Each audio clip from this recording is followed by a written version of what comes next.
projeto já antigo da Silvanos, né, Fabiano e eu, a gente sempre teve vontade de começar a fazer alguns webcasts a respeito de assuntos que a gente trabalha no dia a dia, né, obviamente, aí está o SQL Server. E aí o Fabiano fez um enquete lá no blog dele e o campeão, né, para essa primeira webcast foi o DBA Checklist. Então hoje a gente vai apresentar esse webcast. Essa apresentação é feita por mim. Eu sou o Luciano Cacheta Moreira, também conhecido como Lute. Aí na tela está o meu e-mail, está o meu blog, está o meu alias no Twitter. Para quem não me conhece, né, eu já trabalho com a SQL Server faz alguns anos. Acho que eu tenho um perfil mais desenvolvedor e SQL Server. Né? Mas hoje a gente está aqui para falar mais da parte de administração. É claro que a gente fala de melhores práticas como um todo. Né? Junto comigo hoje aqui está o nosso colega de trabalho, Fabiano Amorim, que vai se apresentar agora rapidinho. Fabiano, quer falar uma palavrinha? Eu quero que eu te apresente. Não, estou aqui.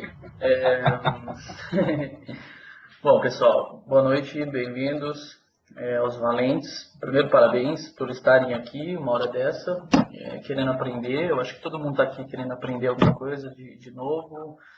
Então, o nosso objetivo realmente é esse também, tentar ensinar alguma coisa para vocês, coisa que a gente tem feito bastante nos últimos anos.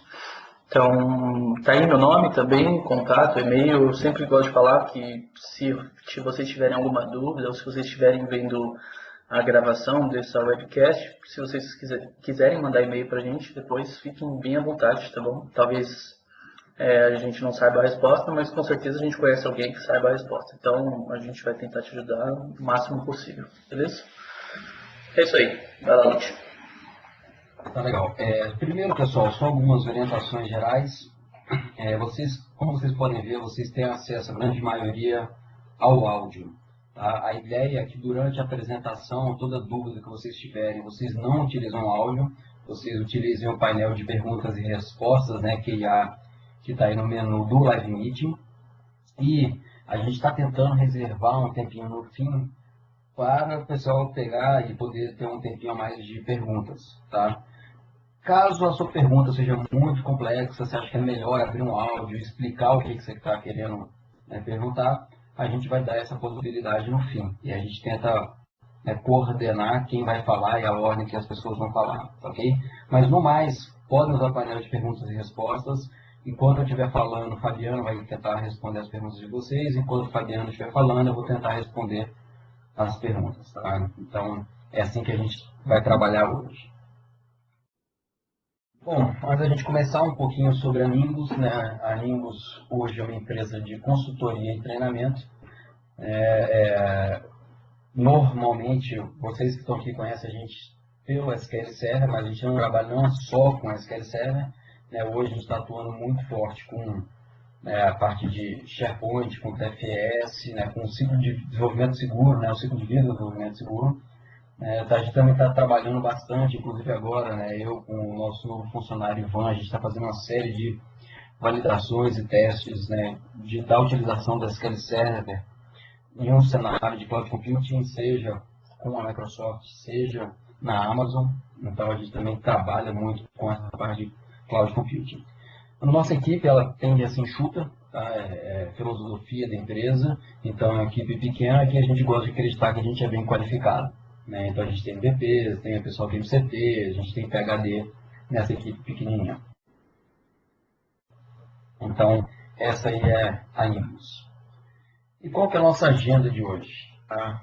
A nossa agenda da apresentação de hoje é, primeiro, falar o que é esse DBA Checklist. Né? Isso é um termo, né, que o Fabiano já usou há muito tempo e a gente já fez uma apresentação sobre isso, a gente está trazendo agora para o webcast. Uma vez que a gente dá essa pequena introdução, a gente vai falar de alguns itens que está na lista de todo o DBA. Então, varrer uma série de pontos que a gente acha que vocês devem tomar cuidado. E depois é a parte de demo. Né? Então, eu vou fazer essa primeira parte, depois o Fabiano entra fazendo o demo. Aí vai falar de PBM, PFMON, Profile, Block Process Threshold, de SP Rules Active. Depois eu fecho com a fragmentação de índice, a gente fala mais um pouquinho do que ficou de fora e fecha a conclusão, e fecha esse webcast com uma conclusão. A gente tem até em torno de 9h20, 9h25 para esse webcast, porque depois disso, a partir de 9h30, Fabiana, a gente tem outra reunião. Então a gente tem que fechar até 9h30, né, para estar na outra reunião. Então eu acho que a gente vai ter bastante tempo para bater um papo, para demonstrar o que a gente tem e para deixar um finalzinho para a parte de perguntas e respostas. Então fica à vontade para perguntar, tomara que a gente consiga responder tudo que vocês perguntarem. Se não conseguir, a gente dá um jeito. Eu conto mentira também, pode ser. Então vamos lá. O que é o DBA Checklist? A gente, como DBA, no dia a dia, a gente tem muita preocupação. Então, no dia a dia, você tem que estar conversando com o pessoal de estrutura, você tem que estar conversando com o pessoal de desenvolvimento, você tem que estar cuidando do seu ambiente de produção, você tem que estar lá, né, frequentemente provando que a culpa às vezes não é do banco de dados, né, que é normal isso acontecer. E não só isso. Se a gente pensar, o DBA tem uma responsabilidade muito grande na empresa. Porque no caso de desastre, gente, quem é que tem que garantir, né, a sobrevivência dos dados que caiu o prédio? E se no dia seguinte o pessoal quiser ir para o prédio do lado e pegar a empresa e continuar funcionando, quem vai garantir que os dados vão para lá? O DBA. Então, ele tem um papel fundamental dentro da empresa. E muitas vezes eu acho que os DBAs não percebem isso, né? É comum também no mundo de SQL Server, infelizmente, a gente ter os DBAs acidentais. Então, a gente precisa de olhar com mais carinho. Eu sempre para o DBA, eu sempre falo isso, estou falando com maior frequência agora. Eu acho que é um excelente momento em termos de mercado para os profissionais que são DBAs SQL Server, né?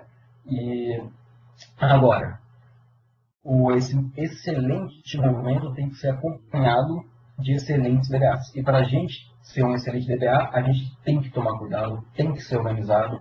Não é só o lado técnico, tem que conhecer o negócio, a gente tem que estar olhando para frente. Então, dentre, né, esse cenário que está se apresentando para a gente precisa estar todo dia melhorando para a gente dar conta do mercado. E aí que vem, né? O DBA não é um super-homem. Por mais que a gente queira acreditar nisso, pessoal, né, a gente não tem superpoderes.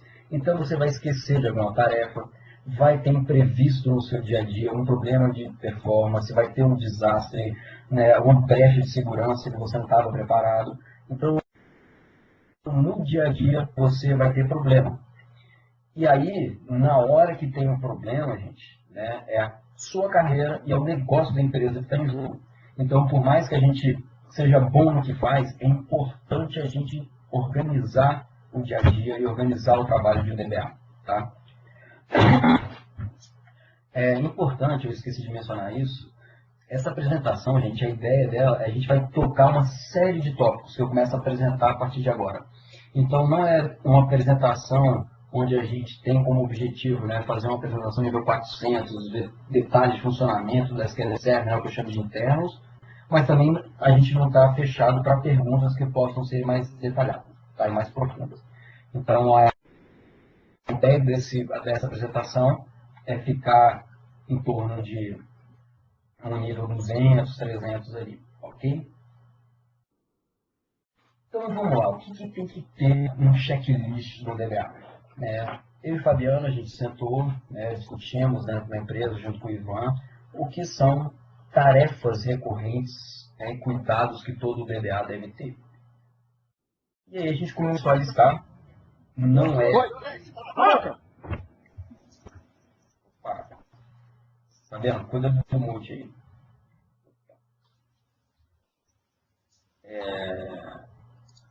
Não é um... Desculpa, gente. Não é uma lista exaustiva. Isso é, a gente sabe que tem outras coisas que vão fazer parte do seu checklist. Cada DBA e cada empresa tem, às vezes, prioridades diferentes. Isso aqui é uma ideia para você começar a organizar o seu checklist. Então, primeira coisa, você tem que estar acompanhando hotfix, cumulative update, service pack. Não é que você tenha que pegar e passar o service pack hoje, amanhã eu já vou pegar e vou aplicar no meu ambiente. Não estou falando isso. Mas você, como DBA, tem que saber o que está acontecendo. Então, a gente tem casos de cliente, às vezes que está numa versão da SQL Server X 2000, 2005, aplicou um Service Pack, e daqui a pouco saiu um hotfix importante, com uma falha de segurança, né, que vai aparecer depois no Service Pack, e aquele profissional, né, aquele banco de dados está desprotegido. Por quê? Porque o fix não foi aplicado. Então, é importante que a gente acompanhe isso. Às vezes você está tendo problema no seu ambiente, sai um hotfix e você perder a sua correção. Então, todo DBA tem que estar checando todo dia o que está acontecendo, o que está aparecendo, quando estão saindo novos cumulative updates, cadê o meu Service Pack, para garantir, né, um bom funcionamento do ambiente. É claro que para você fazer implementação, você vai fazer um planejamento para colocar isso no seu ambiente, né? Você não vai chegar simplesmente, pegar e instalar o Service Pack na louca. Mas, tenha cuidado, acompanhe, saiba o que está acontecendo. Além disso, gente, backup. Então, se a gente é DBA, a gente tem que cuidar dos nossos backups. Diga, Fabiano. Sempre quando falo de Service Pack e fix, essas coisas, eu acabo lembrando de uma sessão que eu assisti no TechEd uma vez, e que o Katai, se eu não me engano na época ainda, comentou de um driver, de um update de um driver de uma placa de rede lá em específico, que eles estavam tendo um monte de problema em relação a essa driver da placa de rede. Então, o que eu quero com isso? Não tomar cuidado só com SQL, mas com o sistema operacional, com os drivers dos dispositivos da máquina e por aí vai. Então, todos esses caras também têm que entrar na listinha de, olha, já saiu o update, não saiu, teve alguma correção, não teve. Então, lembrem desses casos também. Legal? Muito obrigado. Muito bem colocado. Gente, só para falar, a ideia dessa sessão também é fazer uma coisa mais informal. Então, de vez em quando o Fabiano vai entrar, vai falar, eu posso interromper ele. A ideia é que a gente possa enriquecer um pouquinho a sessão, ok? Bom, segundo tópico, que está na pauta, claro, de todo o DBA, é o backup. Mas, gente, o que é um backup? Não é só estar fazendo backup, o job rodou. Primeira coisa, está todo o job funcionando corretamente, todos os bancos de dados estão no backup. Às vezes o pessoal cria rotina de backup, começa a aparecer um banco novo e ele não coloca na rotina de backup. Quem tem backup no mesmo servidor está rodando a SQL Server não tem backup, porque se tiver algum problema, você perder aquela máquina, você perdeu o seu backup. Então, como é que está fazendo? Você está guardando em fila, está levando isso offsite. Além disso, backup não é garantia de restore. Então, para você garantir que esse seu backup está funcional, você tem que fazer o quê? Você tem que pegar e restaurar em outro ambiente o seu backup. Outra coisa, onde é que estão os backups armazenados? Quem tem acesso? Às vezes o pessoal cria uma política de proteção de backup tão elaborada que daqui a pouco, na hora que você precisa fazer um restore, tem algum desastre, ninguém consegue ter acesso onde é que está o seu backup. Aí você fica aí 24 horas fora do ar para alguém conseguir acesso à salinha que estava trancada. Tá? E o que a gente sempre fala a gente não cria uma estratégia de backup. A gente planeja uma estratégia de restore de acordo com os seus SLAs, né? A gente vai falar um pouquinho de SLA daqui a pouco, e aí você implementa as rotinas de backup. Tudo bem? Então é importante conhecer isso e ter muito cuidado com o seu backup, fazer testes em cima dele. Eu acho que isso aí é mais do que comum. Outra coisa, analisar, gente, logs. No mundo perfeito, eu acho que todos os itens que você vai acabar falando aí cara, no mundo perfeito isso tem que estar tudo automatizado. Então, fez o backup, não fez, ou deu erro. Se deu erro, você tem que ser alertado de alguma forma. Ainda mais se você estiver administrando vários servidores. Então, pensem sempre em cada pontinho desse que a gente está destacando no checklist. E esses são os pontos básicos que você tem que ter, primordiais. Alguém precisa te avisar. A SQL precisa te mandar um e-mail, você precisa mandar um e-mail para alguém, para uma lista, e aí um monte de gente vai ficar sabendo, não sei. Mas se você deixar para olhar isso, por que é checklist? É checklist porque você acorda, olha no papelzinho, vai indo um por um? Não necessariamente. Você precisa tentar, de alguma forma, deixar isso automatizado. E aí a sua vida vai ser um pouco mais tranquila. Legal? Legal. Bom, falando de checagem de log, né? É importante, gente. Acompanhe o que está acontecendo, o que está aparecendo no Errolog, seja do SQL Server, seja do Agent. Procura alguma coisa fora do padrão, né? E aí, por exemplo, eu estava essa semana no cliente, dando uma olhada no log. Então, tem casos onde apareceu um dump, que era um non-scheduled yield, que a gente estava registrando um dump, ninguém sabia que isso estava acontecendo. A gente teve casos onde estava rolando famoso, né, o memory dream, por conta de pressão na memória física e o sistema operacional ia lá e pum, colocava no arquivo de paginação uma porcentagem da memória que estava com a SQL Server. Tudo isso estava acontecendo e o pessoal não estava sabendo por conta do quê? Por conta de não estava monitorando o que estava no Errolog. É importante a gente monitorar o Errolog. E uma das reclamações constantes que o pessoal tem é, quando você está fazendo muito backup, o que acontece? Cara, o seu Errolog começa a ficar atolado e a maioria das mensagens, que é mensagem de backup. Ó, backup é dado com sucesso. E aí o que acontece? Ele começa a perder no meio, às vezes, uma mensagem importante, porque está no meio da operação de backup. Então tem o trace flag, que é o 3226, que você pode habilitar para o quê? Para suprimir no Errolog os registros de backup com sucesso, e aí você alivia um pouco, né, a quantidade de eventos que aparecem no seu Errolog e facilita um pouco a sua vida. Tá? Bom, além disso, né, atualização de estatísticas. Pessoal, né, Fabiano e eu, a gente gosta muito do Quero Optimizer, ele é mais alucinado com o Quero Optimizer do que eu, tá? Mas o Quero Optimizer é fantástico, mas para ele trabalhar bem, ele precisa de estatísticas boas. E o limite padrão, né, o threshold padrão de atualização automática de estatística no SQL Server, gente, é horrível, né? 20% de alteração em cima de uma coluna. Se você tem uma tabela com milhões e milhões de registros, você vai esperar muito tempo para ter uma atualização automática estatística. E se você não falar que, não, mas eu faço review de índices, então não tem um problema de atualização de estatística, cuidado, porque tem campos ou colunas que têm estatísticas que foram geradas automaticamente, ou tem estatísticas que foram criadas por você, por exemplo, para criar estatísticas em duas colunas, e você tem que garantir que isso também está atualizado para que o Query Optimizer possa estar gerando bons planos de execução. Ok? Então, não, faço o reindex, não preciso mais me preocupar com estatística. Cuidado, precisa sim. Outra coisa, gente, documentação atualizada. Quantas vezes a gente, às vezes, vai no cliente, chega e começa a perguntar, vem cá, me conta aí quais são os seus servidores, né? E gerencia muito servidor, né? Que você está rodando, 32 bits, 64, que versão, Service Pack, como é que está? E aí, daqui a pouco, o DBA não sabe. Né? Não sabe quais são as rotinas que ele está executando, para que serve a rotina. Então, a gente lá tem aquele mundo de job, na hora que a pessoa criou o job, fez o agendamento, aquele nome que ele colocou tinha significado, daqui a pouco ele sai da empresa, chega outra e não entende qual é o objetivo daquele job, que só tem o nome e a instrução lá dentro. Então é importante documentar. Eu sei que documentar, né, é um trabalho moroso, né? A gente não gosta muito de documentar, mas é importante para o DBA ter o quê, gente? Ter a documentação atualizada. Não gosto de documentar, então arranja um jeito de gerar, né, quando é possível automatizar isso, né? Cria scripts para gerar essa documentação, joga um repositório para que você possa consultar isso e outras pessoas também possam consultar. Outra coisa, criptografia. Aqui eu não estou nem falando, a gente não está nem entrando no mérito em que você vai proteger e como você vai proteger. O que eu estou falando se você está protegendo, está criptografando os seus dados, você vai ter o que, gente? Que fazer o backup das chaves de criptografia. Como é que você está criptografando?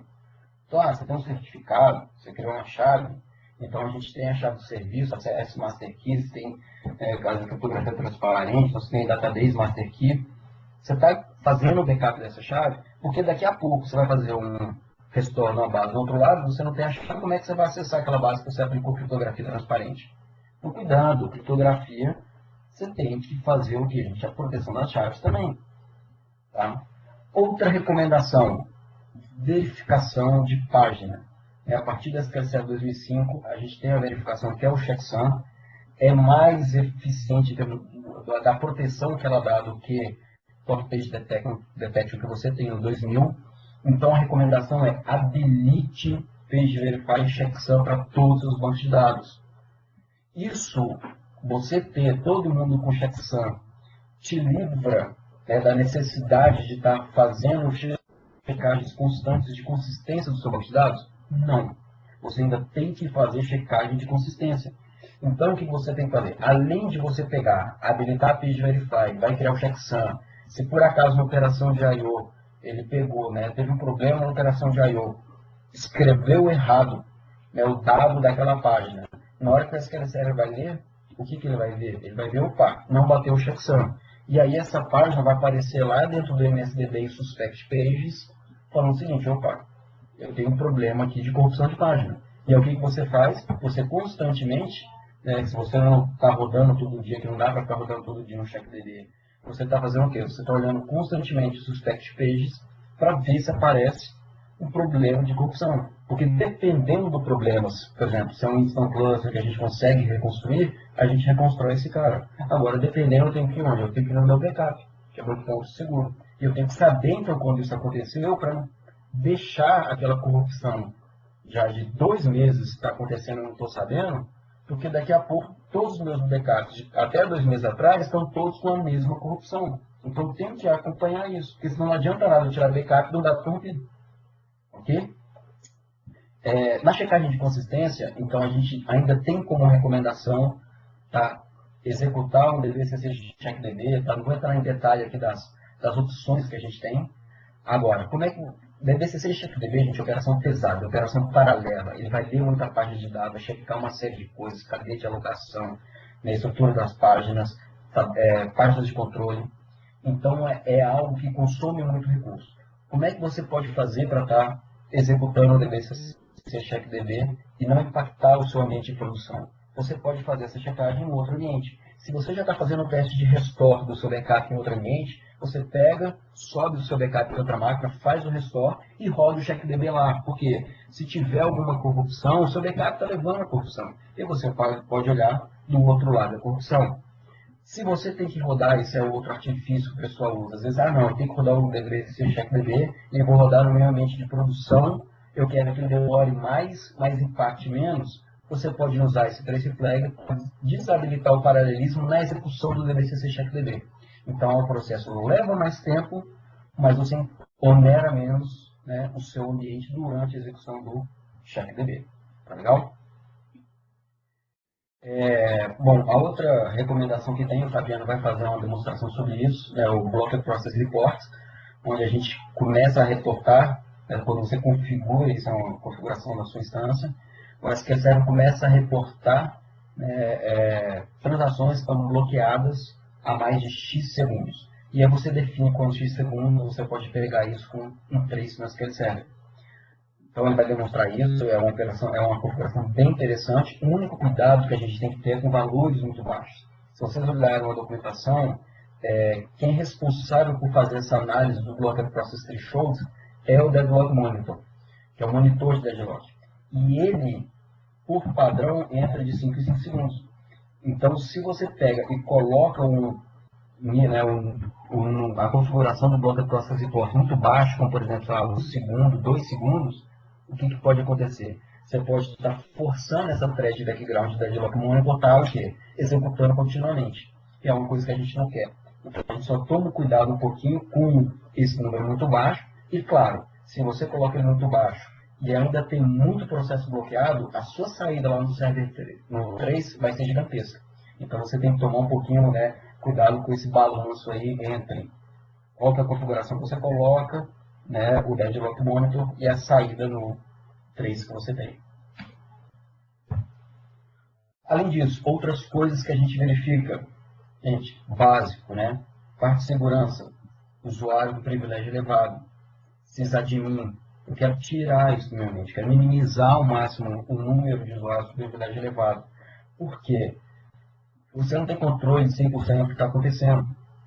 Daqui a pouco você tem uma aplicação que pode acontecer, ela está vulnerável, por exemplo, um ataque de SQL injection, e aí essa aplicação está rodando com usuário de privilégio elevado, uma aplicação vulnerável SQL injection com privilégio elevado, gente, é forma de desastre. Então a gente quer o quê? A gente quer sempre estar trabalhando com o menor privilégio possível. Isso às vezes é muito complicado, às vezes você pega um produto de caixinha, a empresa que fez o produto de caixinha ou não sabe, ou não tomou cuidado de restringir, saber exatamente quais são as permissões e aí lá no manual de instalação. Aí eu quero o sysadmin. A gente tem que lutar contra isso, tem que brigar, descobrir, tirando permissão para o quê, gente? Trabalhar sempre com menor privilégio. Então o DBA tem que estar toda hora tentando sumir com essa galera que é sysadmin, tem privilégio elevado no servidor. Ok? Arquivos, tá, gente? Não vamos entrar aqui no detalhe de distribuição de arquivo, de qual o rate que eu coloco, como é que vai ficar essa distribuição. Tá? Isso aí para a parte de planejamento.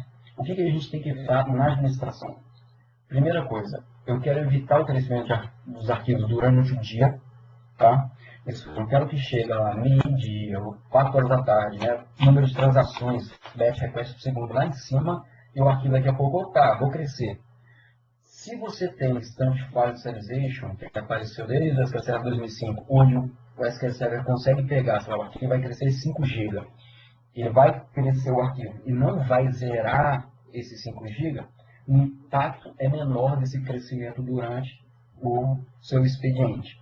Agora, se você está falando de Transaction Log, onde o tamanho do log record é variável, o SQL Server tem que o quê? Pegar, se o seu log de transação vai crescer 5 GB, o que ele vai fazer? Ele vai pegar, vai alocar mais 5 GB no disco e vai zerar esse arquivo inteiro. Então, se o SQL Server vai gastar ali 2 minutos zerando o seu arquivo de log, porque ele cresceu durante o período de produção, o que vai acontecer com aquele banco de dados? Vai ficar esperando o arquivo crescer. Então, de repente, está todo mundo lá, o arquivo está crescendo, 2 minutos parado, e o pessoal, o que está acontecendo? E aquele problema é efêmero. Né? Daqui a pouco, acaba o problema, ninguém sabe o que aconteceu, o ambiente voltou ao normal e a gente, então deixa para lá. Mas não, gente. Cuidado. Esse tipo de coisa, a gente não quer o arquivo crescendo durante o dia. A gente vê, tem um comportamento padrão, junto com os backups de log, o tamanho do transaction log tende a se estabilizar, tá? Se não tiver nada muito comportado. Então, a gente quer o quê? Cara, se outra operação nova vai crescer, eu já faço esse provisionamento, vou crescer fora do horário, no período onde eu estou dando manutenção, para evitar isso de acontecer durante a utilização do seu banco de dados. E outro problema que pode acontecer é se o seu log de transação ele cresce de pedacinhos em pedacinhos, ele é composto por pedaços menores que a gente chama de Virtual Log Files ou VLFs. Se você tem muitos VLFs, você pode ter problema de desempenho com o seu banco de dados, o que a gente chama de fragmentação de VLF. Tá? Então, se você procurar artigo, por exemplo, a Kimberly Tripp, né, do SQL Skills, já blogou isso lá no site da SQL Skills, onde ela fala de fragmentação de VLF, explica maiores detalhes. Tá? Então, deve ser login para você ver esse tipo de coisa. A ideia é que você consiga controlar o tamanho dos seus VLFs para não ficar nem muito grande, porque a sua unidade de reuso, né, ela fica grande demais, e nisso é muito pequenininho para você ter um impacto no desempenho. Ok? Que mais que a gente tem? Acompanhamento do ambiente, tem um baseline. O Agorinho, ele vai falar de baseline, de perfimon, de outras coisas, tá? Mas não é só isso que você tem que ter o baseline. É importante você, gente, ter um conhecimento de como é que está funcionando o quê? O seu servidor. Então, quem você toma cuidado se a gente vai olhar para o buffer pool? Eu vou ter cuidado com o data cache. Como é que é a distribuição média? Olha, na média, aquele banco de dados ali fica com 30% de utilização do meu data cache, aquele com 40% e aquele outro, sei lá, com 20%. Desses 40% aqui, aquela tabela tem utilização de 15%. Então, é o comportamento normal do seu banco. Você pode ir tirando uma fotinha no data cache, né, com a frequência, uma regularidade, sei lá, de X horas, e caso um dia mude demais essa distribuição, é um comportamento normal do seu ambiente. Alguma coisa diferente está acontecendo, você pode inspecionar. Outra coisa, você pode guardar, né, se você consultar sysdem exec query stats, você tem ali o histórico das consultas que estão no plan cache, né, dos planos que estão no plan cache, que tem um maior custo de CPU, maior duração, maior custo de I/O. E por que não eu ficar monitorando os top 10 e começar a fazer um tuning, troubleshoot em cima desses caras? Tá? Outra coisa, memory clerk, né? Como é que está a distribuição dentro do buffer pool? Vamos tirando fotos, vamos pegar os top 10. Ontem, por acaso, eu estava num cliente e assim, o ambiente deles está super tranquilinho, um ambiente muito bacana, assim, até para quem não tem um DBA carteirinha, vamos dizer assim, eles estão muito bem controlados para isso que eles servem. Mas, por exemplo, olhando para o Memory Eclair, a gente descobriu que de 30 GB que tinha sendo utilizado pelo buffer pool, eu tinha 6 GB sendo desperdiçado por plano ad hoc. Um plano, as variações de parâmetro desse plano estava consumindo mais de 3 GB do cache do meu servidor, a memória do meu servidor. Então, gente, assim, até acompanhando isso é importante. O DBA tem que saber como é que é o comportamento padrão do ambiente dele. Bom, como já foi falado, né, é importante a gente planejar o restore, e o restore, gente, está intimamente ligado com o quê? Com o seu plano de disaster recovery. E se você tiver um desastre, como é que você vai recuperar o seu ambiente? Então, assim, não é só falar, eu tenho um backup ali guardado ali do lado. Por quê? Porque na hora que você tem um desastre, é normal, natural a gente ficar nervoso, o clima na empresa fica nervoso, e você vai errar. Murphy está aí, gente, para te sacanear. Então, a gente tem que ter o quê? Tem que ter um plano de desastre recovery. Tem que ter o seguinte, olha, se acontecer esse problema, eu vou pegar, vou parar tal serviço, vou notificar lá o meu usuário lá na ponta que a gente está tendo um problema, vou pegar, vou tentar tirar o backup do tail do log. Então, você vai planejando para como que você vai escrever esses passos, para como você vai trabalhar no caso do desastre recovery, tá? E é sempre interessante isso, gente, se planeje para o pior cenário. Ah, não, mas foi um probleminha leve. Ótimo, mas esteja planejado para o pior cenário. Né? Eu assisti, a Fabiola comentou uma sessão lá no TechEdge, eu assisti uma sessão no Summit do Brent Ozer, né, que é o pessoal lá do PLF, e onde que ele fala como é que eles se preveniam, né, montavam o plano de desastre recovery, e ele estava em New Orleans quando o Katrina passou lá. Então você imagina, né, a gente não tem problema nenhum, imagina você tá aqui, passa um furacão que destrói sua empresa inteira. E como é que vocês desastre recovery? E eles voltaram operacional com a empresa, mesmo Katrina passando, destruindo a empresa inteira deles, em 24 horas estavam online. Então, né, a gente se planeja realmente para o pior cenário, ok? Como o Fabiano falou, é importante você trabalhar com alertas. Quanto mais você automatizar a sua vida, melhor. Você tem que ficar todo dia, né, fazendo sua checklist. Então, gente, configurar o database e-mail, ter os alertas configurados, receber essas notificações é muito importante. Agora, não adianta nada se você vai receber uma cacetada de e-mail, gente, e daqui a pouco aquele alerta que era importante você ter visto ficou perdido no meio de um bando de e-mail que você recebeu. Então, assim, você tem que receber a notificação, mas cuidado. Você também tem que ter uma classificação, uma forma de trabalhar para que você receba o quê? Perceba aqueles alertas que são importantes. Então, normalmente, o que eu costumo recomendar? Você criou uma rotina nova. Fica acompanhando tudo que você está fazendo de novo, tá ok? Vai vendo, né, se está funcionando Só um segundo, gente. Vai vendo se está funcionando tudo corretamente. Uma vez que o job está funcionando corretamente, aí você pode mudar a configuração desse cara, porque só quando ser notificado quando ele falhar, dependendo do job. E uma coisa importante é criar um job para ficar o que? Mandando e-mails de 4 em 4 horas. Porque já vi casos onde o pessoal fala assim, não, a gente só configurou para receber mensagens se falhar o job, e aí estava o agent parado, ele não executava nada, então nada falhava, e ele estava achando que não tinha problema nenhum. Então cria um job que fica mandando e-mails lá de 4 em 4 horas para falar o seguinte, ó, o serviço do agent está ativo, serviço do agent está ativo, para você pegar e não ter o quê? Nenhuma surpresa desagradável. Pessoal, o Lute estava comentando aí sobre planejar para o maior desastre, para o pior cenário, e a gente não precisa ir nem tão longe. Eu não sei se vocês lembram do enchente que teve em Blumenau.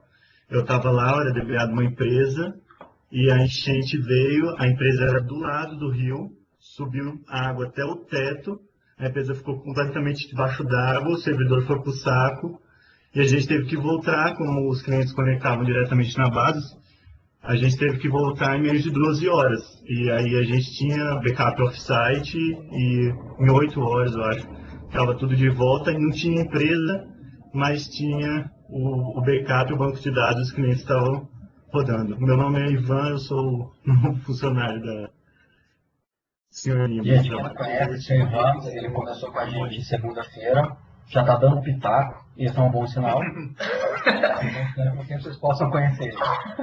Ah, sou eu que tô sacaneando aí, viu, Ivan? É maluco com a gente também. Vamos lá. Bom exemplo. Obrigado, Ivan. Bom comentário. Não está despedido ainda, não. Outras configurações que a gente tem que tomar cuidado. Isso aqui a gente espera, não vai estar no seu checklist diário, mas uma vez ou de vez em quando você vai ter que checar esse tipo de coisa. Então, por exemplo, Max Server Memory, né? Gente, Max Server Memory até o 2082, ele fala o tamanho do buffer pool. Não é o tamanho total que o SQL Server vai utilizar de memória. Então, se você tem 32 GB de RAM no servidor, que é pouquinho, mas você configurar o Max Server Memory para 31.5, é errado, porque tem coisa que fica fora do buffer pool. Então, você tem que dar uma folguinha um pouco maior. Para o quê? Para você não ter surpresas como paginação e atrapalha demais o desempenho do servidor, ter paginação ou ter memory trim, por aí que o sistema operacional pode fazer. Outras coisas, configurar o grau máximo de paralelismo. Isso aí não é em cada instrução, mas sim para o seu servidor. Então, o que eu acabei da Microsoft falar, se você tem até 8 processadores, você pode deixar em 8. A partir de 8 processadores, você limita em 8 esse número máximo, né, para instâncias muito grandes. Mas eu estou falando de 192, já vi algumas recomendações de colocar um pouco mais, porque são máquinas bem maiores que a gente está acostumado a trabalhar, né, com 32, 64 cores. Mas é importante você ver a configuração, desabilitar Priority Boost em ambientes normais, bem controlados. Você não precisa de Priority Boost. TempDB, gente, contenção na TempDB. Se hoje o seu arquivo da TempDB tem lá 30 GB, então o que você vai fazer? Você vai pegar e criar, sei lá, 6 arquivos de 6 GB, joga uma folguinha, de mesmo tamanho, para quê? Para que ele serve pegar e fazer o que a gente chama de round robin.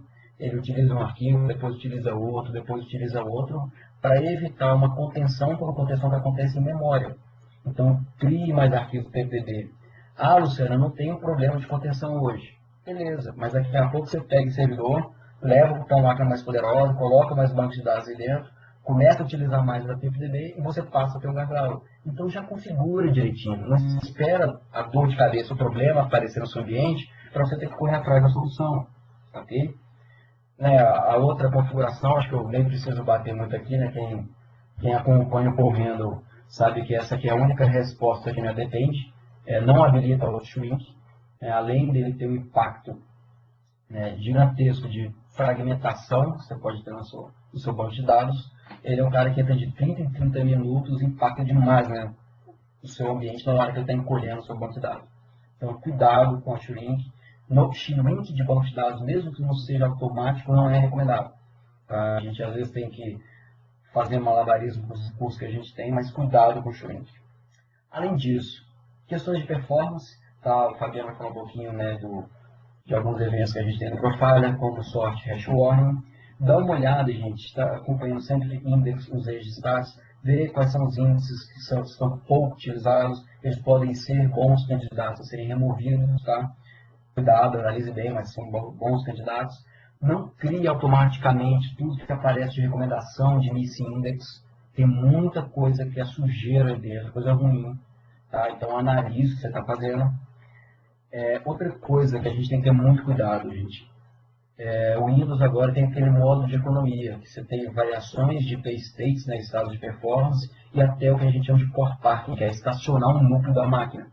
Então, se você tem uma instalação padrão, sei lá, do Windows Server 2008, com modo de economia de energia balanceado, o que é normal acontecer no servidor? Ele vai pegar, vai diminuir a velocidade dos seus núcleos, tá? Então, ele vai trabalhar tentando economizar energia. Só que tem uma série de... Se for no blog da Cindy Gross, do Brent Rosa, do Paul Handel, você vai ver uma série de problemas relacionados com essa com Windows e modo de energia.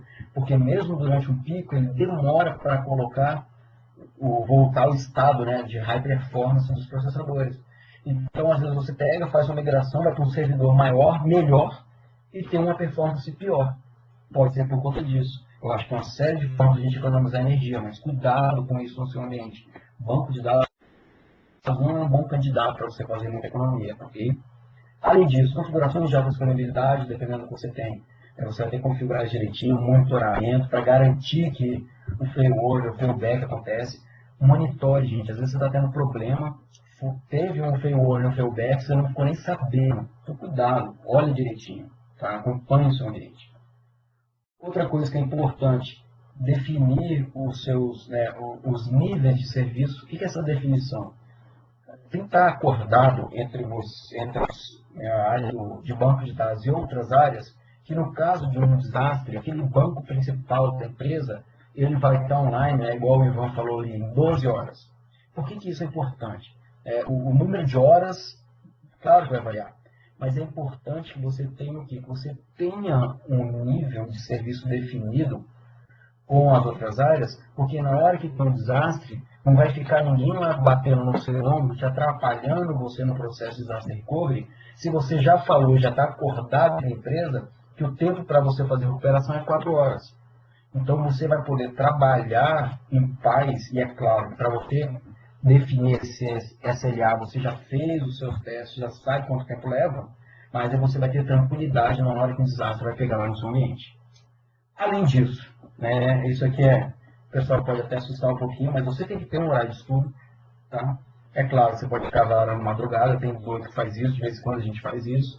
Mas, gente, se você quer acompanhar o seu ambiente, quer ficar sabendo das novas funcionalidades que tem no produto que você está utilizando, os novos produtos que estão vindo, estudar áreas relacionadas, história, sistema operacional, parte de network, desenvolvimento, você precisa de tempo. E aí é importante que você tenha um período onde você possa dedicar o quê? Não só a estudar isso, como a olhar para frente, trabalhar com novos projetos. É importante você ter esse tempo. Não aloque o seu dia inteiro, porque sempre vai ter algo imprevisto e você precisa de dedicar tempo para estar melhorando como DBA. E além disso, sempre aparece uma revisão de código, a gente sabe que o desenvolvedor nunca erra, tá? Mas eventualmente vai, né, gente, que acontece um probleminha. É bom a gente estar atento para ver o que eles estão fazendo, para não estar sofrendo com um probleminha às vezes que a aplicação está trazendo. Ok? Pessoal, eu acho que eu já falei demais. Vou passar agora para o Fabiano, que vai fazer algumas demonstrações para a gente. Estou aqui no painel de QA enquanto isso. E é só, daqui a pouco eu volto para falar mais um pouquinho. Fabiano, pode começar aí, cara. Tá bom, muito bem. Estou aqui, eu vou fazer, o Lute acabou de falar, vou fazer algumas demonstrações. Acabei de compartilhar minha área de trabalho aí, e aí eu espero que todos estejam vendo.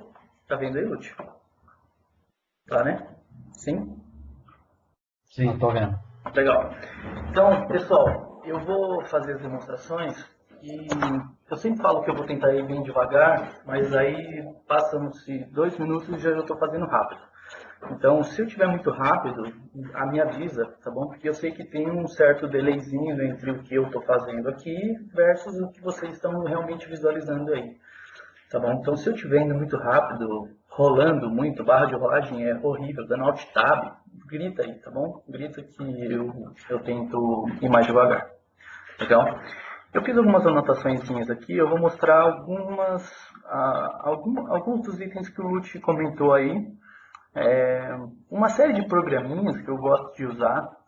Assim, no meu dia a dia, várias tarefas administrativas de análise no banco, eu uso um bocado de programinha para me ajudar a resolver alguns problemas ou para me ajudar a me dar uma informação um pouco mais precisa e por aí vai. Então, eu vou mostrar esses programinhas para vocês, caso vocês não conheçam ou caso conheçam, mas não saibam como utilizar, fica a dica, tá bom? A primeira coisa, não é bem um programinha, mas é uma funcionalidade do SQL Server, é esse carinha aqui. É o tal do Policy Based Management.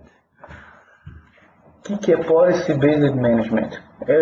Eu já fiz uma webcast falando sobre isso uma vez, mas só para dar um overview para quem ainda não usou, esse carinha, essa funcionalidade foi incluída no SQL para quê? Para ajudar justamente isso que a gente está querendo fazer. Deixar tarefas automatizadas para poder analisar alguma determinada diretiva. Então, por exemplo, olha, eu quero validar em todos os servidores no meu ambiente. Então, faz de conta que você trabalha numa empresa que você tem que analisar 100 servidores, cada um num lugar. E você quer analisar se, por exemplo, a XP Command Shell está habilitada nesses servidores ou não. Sem Policy Based Management, como você teria que fazer isso hoje? Ir lá na unha, tentar descobrir se está habilitado ou não, servidor por servidor, certo? Qual que é a ideia do Policy Based Management aqui? Ou do BM, para ficar mais fácil de falar. A ideia do PPM é que você consiga fazer essas tarefas de validação, de configuração e algumas até bem complexas de uma forma muito mais fácil. E aí é bem fácil mesmo, tá? Eu vou aqui pela interface gráfica, o que eu vou fazer aqui? Eu vou criar uma policy nova, tá bom? Então eu vou dar aqui um new policy, dentro lá de Management Policy Management. Eu vou criar uma policy chamada valida XP CMD Shell, por exemplo. Legal? E aí eu vou criar uma condição que vai ser a condição que eu vou fazer a validação. Já até tem uma condição para isso, mas eu vou criar outra, tá bom? E aí, se eu não me engano, está aqui... Bom, eu estou criando uma condição que vai me retornar se XP Command Shell está habilitado ou não, ok? Então eu vou chamar aqui de condição XP CMD Shell. Application Role aqui, eu acho que está em Security. Server Security. Deixa eu ver se está aqui. E aí a gente tem uma série de... Cadê você? Deixa eu achar ela aqui, gente. Peraí. Muita calma nessa hora. Server Settings... Não, não está aqui não. Deixa eu olhar onde está aqui. Eu vou olhar na que eu já criei, tá? Server Security. Ok? Não era lá que eu tinha visto? Anyway. Já tem uma condição pronta aqui, só para mostrar para vocês o que ele está lendo. Ele está lendo uma variável que é @xp command shell enable, ela vai retornar true ou false, e eu estou verificando se está false. Legal? Então vamos voltar naquela policy que eu estava criando. Vamos usar essa condição que já existe. Policy xp cmd shell. Eu vou selecionar essa condição que já existe aqui, ok? Tem uma série de opções de quando você quer avaliar isso ou não. Assim, eu não vou entrar em detalhes aqui, eu só quero mostrar a funcionalidade mesmo, tá bom? Então eu vou deixar tudo padrão aqui, vou dar um OK. E aí eu vou avaliar essa policy. Só para vocês verem o resultado dela. Ok, já avaliou. Então eu cliquei, vou fazer de novo, tá? Fiz muito rápido. Eu criei a policy, vocês estão vendo que ela está aqui criada. Eu vou clicar no botão do lado direito nela e dar um Evaluate. Legal? E aí o que o SQL fez? Ele executou essa validação na onde? Aqui, Target Details. Ele executou no meu servidor HP Fabiana SQL 2008 R2. Muito bem. E os detalhes? Vamos clicar aqui. Olha, eu estava esperando vir o valor false e veio o valor true. Então, nesse caso, né, para esse servidor, eu estou vendo que a XP Command Shell está habilitada. Tem uma funcionalidade bem legal também, que em algumas policies, se eu, por exemplo, clicar no xizinho aqui e clicar no Apply, o que o SQL vai fazer? Ele vai desabilitar a XP Command Shell. E aí imaginem que eu tivesse que rodar isso em vários servidores. Eu vou mostrar isso. Se eu vier aqui, por exemplo, em View, Registered Servers, eu tenho uma janelinha aqui chamada Registered Servers, e aí eu tenho uma que a gente chama de Central de Gerenciamento de Servidores. Eu posso cadastrar aqui todos os servidores que eu tenho na minha empresa, legal? Nesse caso aqui eu tenho dois servidores locais, duas instâncias locais, né? O SQL 2008 R2 e o SQL 2012 instalado aqui na minha máquina. Se eu quiser executar aquela policy em todos os meus servidores, posso simplesmente clicar aqui com o botão do lado direito, Evaluate Policies, e aí ele me pergunta, legal, aonde que estão as policies que você quer validar? Aonde que você criou? Em qual servidor você criou? Eu posso vir aqui. Alguém quer falar alguma coisa aí? tem um áudio habilitado aí. Dá um monte de vídeo. Então, aonde que eu quero... Pronto. Aonde que eu quero... da onde foram criadas, né, essas minhas policies. Eu posso especificar aqui um servidor, ou eu posso especificar um arquivo. Como assim um arquivo, Fabiano? Eu vou cancelar isso aqui. Lembra a policy que eu havia criado aqui? Eu posso vir aqui, clicar com o botão do lado direito nela e dar um Export Policy. E aí o que ele vai gerar? Ele vai gerar um arquivinho XML. Vou abrir esse arquivinho aqui só para vocês verem. Vamos lá. Esse arquivo é nada mais, nada menos do que um arquivo com todas as informações que ele precisa para executar a policy. Okay? É um arquivo XML que você pode exportar depois que você criou a sua policy. Então, o que eu posso fazer? Eu posso selecionar esse arquivo e executar ele em vários servidores. Então, é justamente o que eu vou fazer. Evaluate policies, choose source, eu vou querer um file, e aí eu vou selecionar aquele arquivinho lá que eu exportei. Ok, vamos ver se vai funcionar. Evaluate. Muito bem. Eu executei aonde? Eu executei no SQL 2012. Tá legal? Ok, ele ficou verdinho aqui e o vermelhinho ficou no SQL 2008 R2. Fica a dica. Por que eu gosto de policies também, galera? Porque se você hoje não tem um checklist, ou melhor, talvez até tenha um checklist, e quiser aprimorá-lo ou quiser criar um do zero, policies podem te ajudar a ser seu passo inicial, seu caminho inicial. Por quê?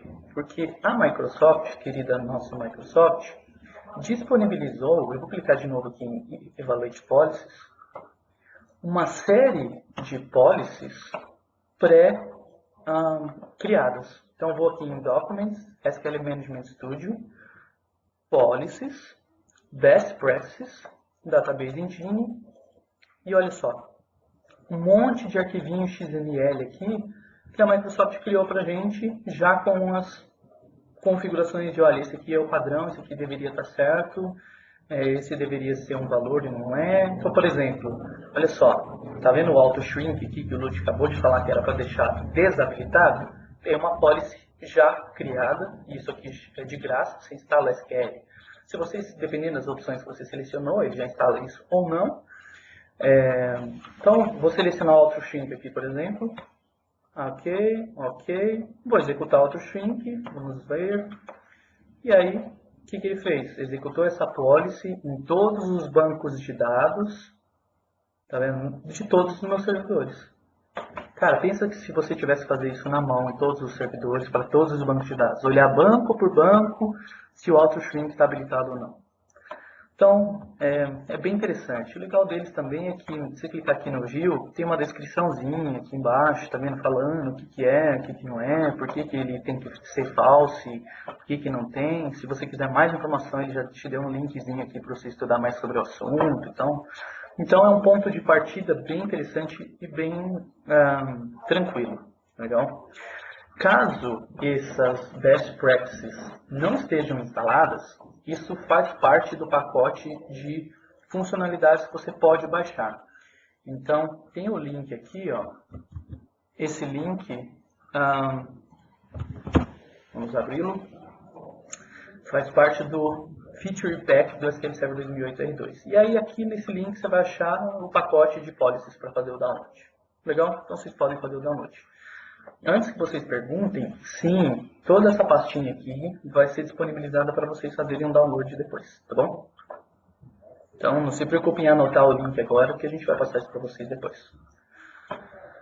O que mais que é interessante de policies que vale a pena mencionar aqui é o seguinte, tem um cenário muito comum, que é o famoso cenário de, por exemplo, eu trabalho em uma desenvolvedora de software, e cada desenvolvedor tem um SQLzinho instalado local lá na máquina dele, para ele fazer os testes com o banquinho dele, por aí vai. Se eu disponibilizar um servidor de teste, ele precisa logar, sei lá, talvez com a sysadmin, eu não quero, senão ele bagunça muito e não sei. Por algum motivo, cada desenvolvedor pode optar por ter o seu SQL local para não influenciar com outro processos, sei lá. Por algum motivo ele tem um cara local.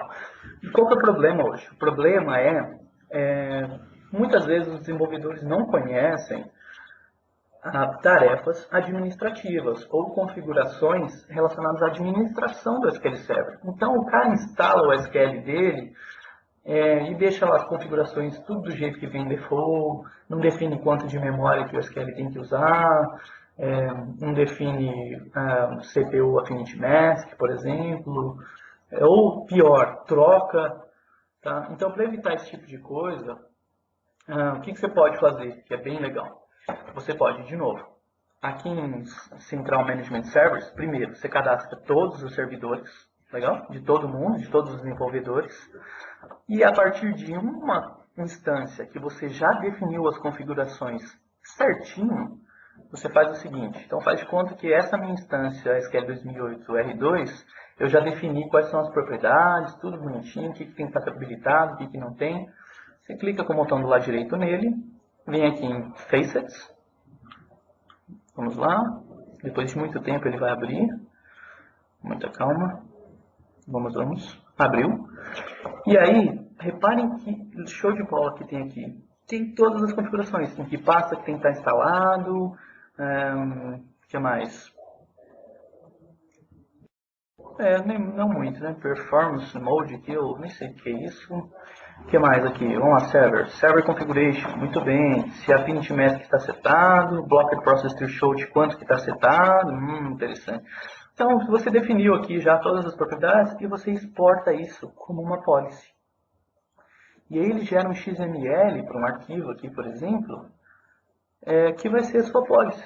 E aí você pode pegar essa policy depois e rodar na máquina de todo mundo, de um lugar só. E aí você sabe quem está fora do padrão. Legal? Bem legal isso, né? Assim como dá para fazer isso para configurações da instância aqui, tá, pessoal? Dá para fazer no banco, por exemplo. Se eu tenho o banco Northwind aqui, eu posso clicar com o botão do lado direito nele, Facets, e aí, mesma coisa. Tenho todas as configurações do banco, tá?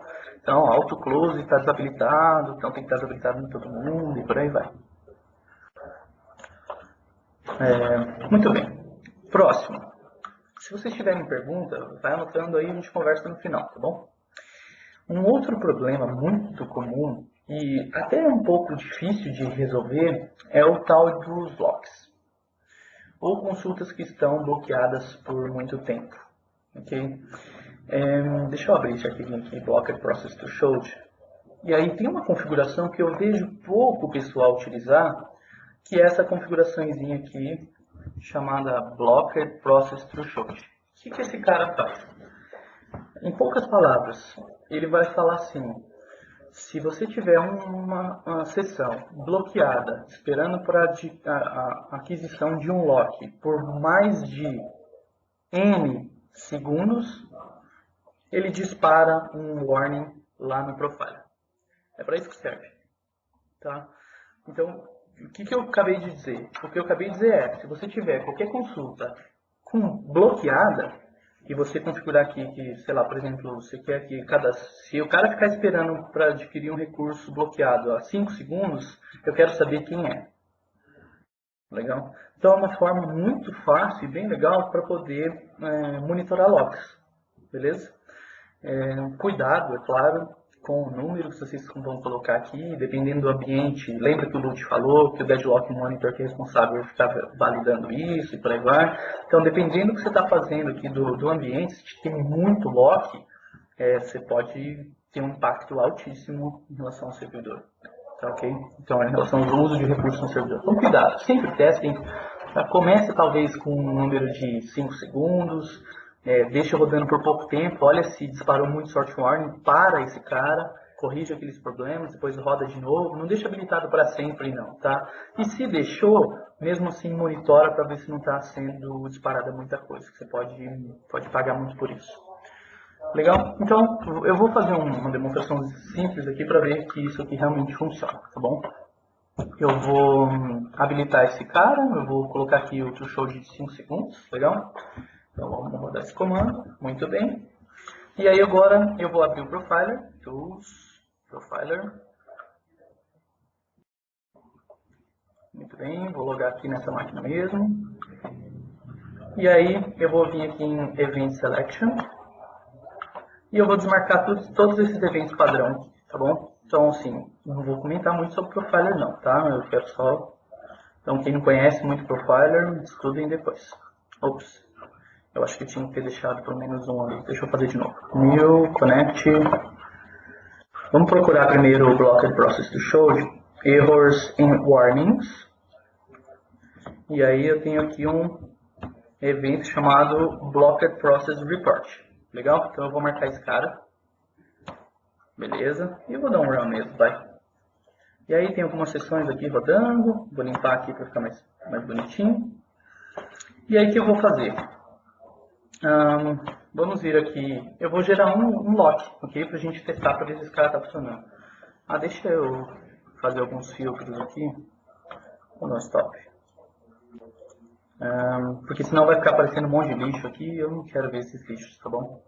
Então vamos ver, não quero ver todos os eventos. Se eu tirar o audit login, logout, conexões que já existem. Beleza, eu acho que vai funcionar. Vou pegar só o evento de Blocked Process, ok? E aí vamos gerar um lock. Então o que eu vou fazer? Eu vou aqui no banco Northwind, eu vou pegar a tabela de Customers, legal? Só para vocês verem o que tem nela. Então tá aqui. E eu vou dar um update nela. Update Customer Set Company Name igual a, sei lá, Fabiano. Where Customer ID igual a 1. Legal? Então eu vou começar uma transação. Aqui. Tran, Go e vou rodar de cara. Muito bem. Eu rodei um update no Company Name na tabela Customers. Legal? Se eu abrir uma outra seção e tentar dar um select from customers, o que vai acontecer? Vamos esperar vocês me responderem. Vou ficar bloqueado, certo? Por quê? Porque eu vou tentar ler a linha 1 e a linha 1 está com um lock, eu vou tentar criar um lock de leitura aqui, e o lock de leitura com lock exclusivo não bate, por aí eu vou ficar parado. Resumo, eu vou ficar parado. Tá vendo aqui? Eu rodei a consulta e eu estou esperando. Legal? Vamos voltar lá no Profiler. E deu 6, 7 segundos. Opa! O que é isso aqui? Deixa eu parar a consulta lá. Olha só que lindo o que apareceu para mim. Apareceu um Blocked Process Report. E o que tem aqui? Tem um monte de informação em relação ao block. Ok? Ao lock. Eu vou fazer melhor. Antes de mostrar o que tem aqui para vocês. Como eu sou o DBA e eu estou criando a tarefa de checklist, o que eu vou fazer? Eu vou gerar um Server-Side Trace. Vou vir aqui no Profiler, dar um Export Script Trace Definition, legal? E aí eu vou pegar esse script e eu vou criar o que a gente chama de Server-Side Trace. Eu já explico ele um pouco melhor, tá bom? O que é o Server-Side Trace? É esse código aqui. Sempre quando vocês quiserem monitorar alguma coisa em ambiente de produção usando o Profiler, sempre que possível, evitem utilizar a interface gráfica. Porque a interface gráfica tem um impacto muito mais alto do que o que a gente chama de trace, que é a mesma coisa que o Profiler faz, mas server-side, do lado de servidor, que vai ficar rodando como um processo lá em background, escrevendo o trace em um arquivo, uma pasta que você vai especificar. Tá legal? Então, o que eu fiz? Eu criei um server-side trace que monitora apenas aquele evento. Beleza? E ele vai monitorar e vai jogar para um arquivo chamado Blocked Process Trace dentro da minha pastinha aqui. Beleza? Então, por sinal, o arquivo já existe. Ó, eu vou apagar ele, senão vai dar erro falando que já existe. Muito bem, então vamos criar o server-side trace. Vou rodar esse código todo. Beleza, ele criou um trace ID 2 aqui, tá vendo? Agora, gente, eu não preciso ficar com essa janelinha aberta, não. Eu poderia fechar essa janelinha aqui, que o trace está lá por trás dos panos, capturando esse evento. E se o evento for disparado, ele vai lá e grava no arquivo que eu especifiquei. Tá vendo que ele até criou o arquivo, ó. Legal? Então, o que eu fiz com isso? Sabendo que existe esse arquivo, o que eu posso fazer? Tem uma funçãozinha que chama fntrace_getTable que lê as informações de um determinado arquivo de trace. Então, o que eu fiz? Vamos lá, vamos só ler isso aqui para ver se tem alguma coisa. Não tem nada, né? Então, vamos gerar o lock lá. Então, vamos esperar aqui 5 segundos. E aí o server-side 3 tem que escrever lá no arquivo, né? 6, 7 segundos já. Vamos ver se ele escreveu. Beleza, já escreveu. Vou até parar aqui. Legal. E aí, o que eu fiz? Beleza, eu tenho aqui um relatório do lock, né? Do processo que estava bloqueado. Eu posso escrever um código que retorna para mim o seguinte. Olha, beleza, eu quero ler desse arquivo de trace, mas só se o lock, ou seja, se o evento ocorreu nos últimos 10 minutos. Para que isso? Porque daí eu crio um job com essa informação, coloco o job para rodar de 10 em 10 minutos, e a cada 10 minutos eu leio para ver se deu algum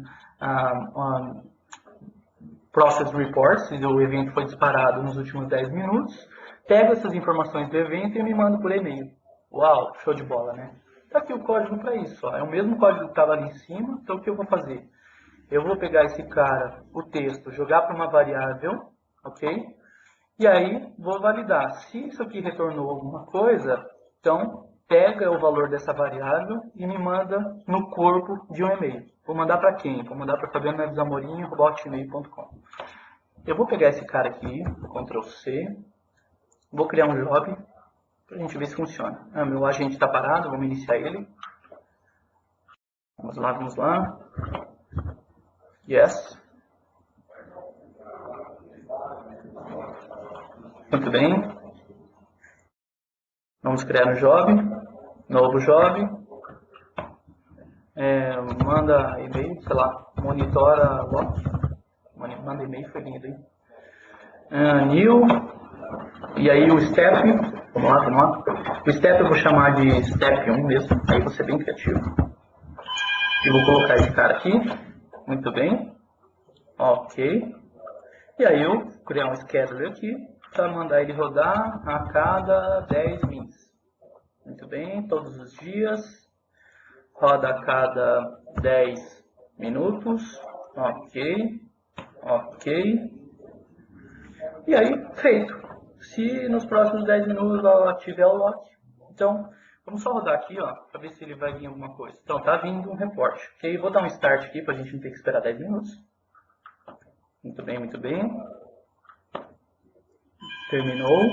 Agora vamos ver se ele me mandou e-mail, né? Vamos ver aqui. Opa, tem um e-mail aqui no meu Hotmail que chegou agora às 23h41. Nossa, 23h41 tá bem errado essa hora, mas tudo bem.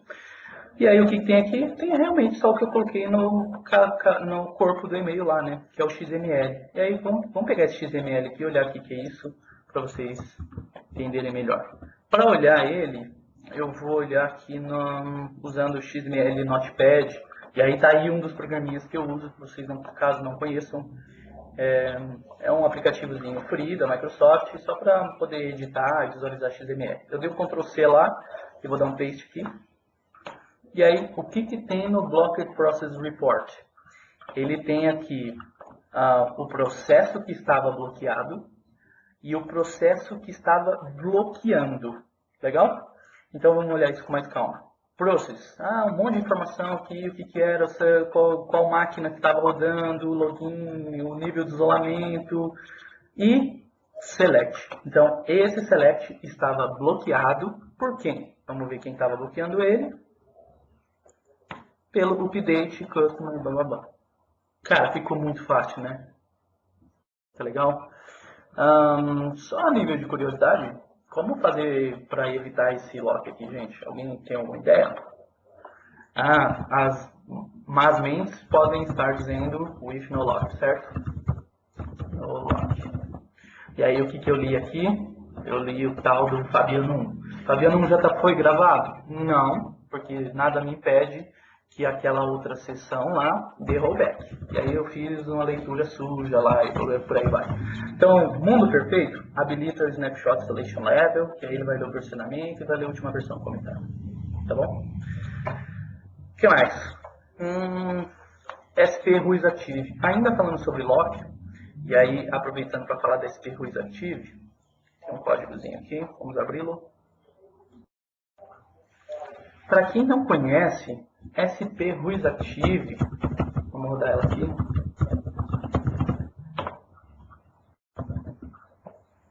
É uma... provavelmente todo mundo conhece a SPRU, né? Para mostrar lá o que está acontecendo no servidor, quais são as sessões e por aí vai. Mas a SP Ruiz Active não é nativa, não é do SQL, tá legal? O que esse cara faz? Quem criou isso foi o Adam Mechanic. Deixa eu dar um @help aqui para vocês verem o nome dele. Foi esse cara aqui. Ok, é um MVP em SQL. E aí está aqui o blog dele, sqlblog.com/blogs/AdamMechanic. É mais fácil digitar no Google SP Ruiz Active, que vocês vão cair no blog dele, tá bom? E aí, assim, é fantástico, eu adoro essa procedure, eu acho que todo DBA deveria conhecê-la e saber do poder que ela tem, tá bom? Por que poder que ela tem? Eu vou rodar ela de novo, só para vocês verem o que ela retorna. Bom, primeiro de tudo, ela já mostrou aqui que essa consulta está rodando a 9 minutos. Qual é a espera dela, já mostra aqui para mim. Qual que é o texto que essa consulta está rodando, tá? Não preciso dar o DBCC Input Buffer lá, igual esse CPU e por aí vai. E aí tem mais uma pancada de informação. Quanto de CPU que usou, se tem alguma sessão bloqueada ou não, quem está bloqueando. Se fosse, por exemplo, um backup, um restore de backup, ele ia mostrar aqui qual que é o percentual do restore até agora, quanto tempo falta para demorar, blá, blá, blá. Um monte de coisa, tá? O que mais que ela pode mostrar? Tem alguns parâmetros que vêm desabilitados por padrão. Por exemplo, pega o plano. Então vamos lá. Além de mostrar a consulta, agora o que ele está mostrando? Tem uma coluninha nova aqui com Query Plan. E se eu clicar nele, adivinha o que vai acontecer? O plano lindo e maravilhoso está aqui mostrando para você. Então você já consegue por aqui ver qual que é o plano de execução da consulta, se está bom, se está ruim, por aí vai. O que mais que é bonito? O tal do lock, get locks. E olha só, vamos gerar o lock lá. Tá, beleza, tá parado esse cara. E aí vamos ver get locks. E agora tem uma coluninha. Ó, primeiro, logo de cara eu já consigo perceber aqui, né, que essa consulta, o Select na Customer, está esperando a 4 segundos, né, 4.875 milissegundos por um lock, blá blá blá. Quem está bloqueando ele? Quem está bloqueando ele é a seção 53. E aí eu quero mostrar essa coluna aqui, ó, locks. Eu vou clicar nela. E aí um XML que ele monta pra gente, falando assim, eu tentei tudo que ele tentou obter de lock, né? Então ele pegou um lock compartilhado no banco Northwind e o resultado foi beleza, ele conseguiu um grant. E nesse caso, quando ele tentou obter um lock aqui na chave PK Customers, lock do tipo compartilhado, o status do pedido de lock dele foi negado, quer dizer, foi de espere. Espere por quê? Porque já tem um cara com lock exclusivo nessa linha, por aí vai. Muito louco, muito bom, né? Então, informações e já formatadinho aqui e tal. Então, outra técnica que eu gosto de usar é a SP Ruiz Active para poder analisar lock. Nada te impede, por exemplo, de colocar, se tiver uma cadeia de lock, tem um outro parâmetro para isso também, nada te impede de falar assim, olha, eu quero rodar a SP Ruiz Active, eu quero que o resultado vá para uma tabela, por exemplo. Para quê? Para você agendar um job lá, para rodar isso a cada 10 segundos, e depois, numa análise futura, você vai analisar, quero saber, durante o dia aqui, o que eu tive de lock, quem ficou esperando, o que eu tive de wait, não só de lock, do resultado, o que estava rodando, por quanto tempo, tá? Então, o que você pode fazer? Ela já está preparada, por exemplo, para fazer isso, para o resultado dela ser inserido para uma tabela. Ah, eu tenho que criar a tabela antes, Fabiano? Tem. Ah, eu tenho que descobrir o nome das colunas? Não. Já tem uma propriedade aqui, um parâmetro, que se você falar return esquema igual a 1, ele vai retornar o esquema para uma variável aqui, que você especificar na variável de saída esquema. Então, o que eu fiz? Declarei a variável tab, vou receber o esquema, que é o que? É o create table, e vou dar um print nela. Vou rodar isso aqui para vocês visualizarem melhor. O que ele me retornou aqui? Ó? Ele me retornou um create, ele me retornou um create table, blá blá blá, com o nome das colunas e tal, tal, tal. Então o que você precisa fazer é só copiar isso aqui, colar aqui, ok? Dar um nome para sua tabela, que nesse caso eu vou chamar de tab destino. Então vamos rodar. Criei a tabela, nesse caso foi para o Banco Norte, tudo bem. E aí se eu rodar esse Ferruiz Active com Destination Table tab destino, nesse caso acho que eu vou ter que colocar o Norte tab destino, ele vai dar um insert na tabela do tab destino. Não tem nada, né? Então vamos rodar os dois juntos. E aí, beleza, tá aqui. Tá, então o que você poderia simplesmente pegar esse código aqui, colocar no job e mandar ele rodar de tantos em tantos minutos. Ou segundos, sei lá, se vocês quiserem. Beleza? Então assim, tem muito mais coisa, tá?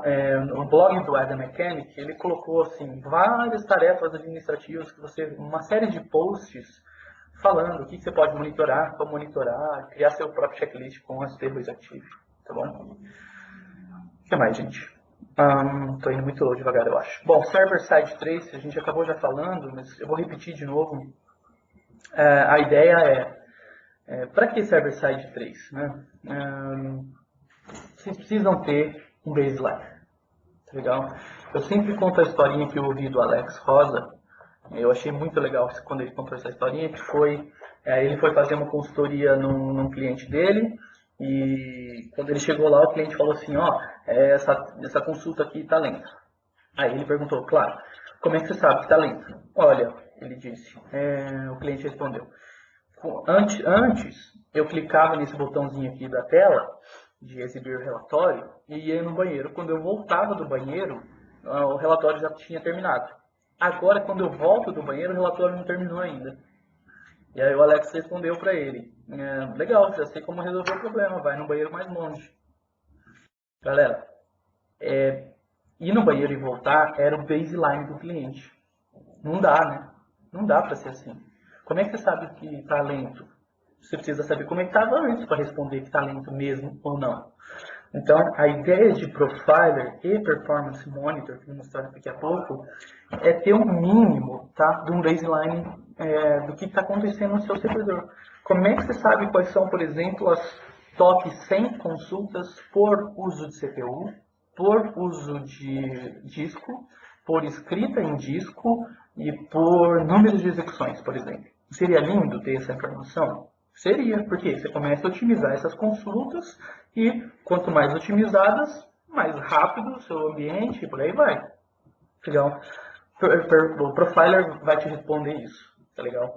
O Profiler sozinho te responde isso, Fabiano? Não, porque o Profiler mostra essas informações nesse cara horroroso aqui. Como é que você vai achar a top 100 numa lista de 1 milhão que vai estar aqui no Profiler? Então, de novo, o que eu uso para me ajudar depois que eu crio um server-side trace? Eu pego os arquivos de trace e mando para o Clear Trace. E aí o Clear Trace é esse programinha gratuito. Cadê você? O Clear Trace está aqui. Vamos abrir ele. É um programinha gratuito, legal. O que ele faz? É simples assim. Ele pede para você quais arquivos que você quer analisar, faz um processo de importação desses arquivos de trace, tá legal?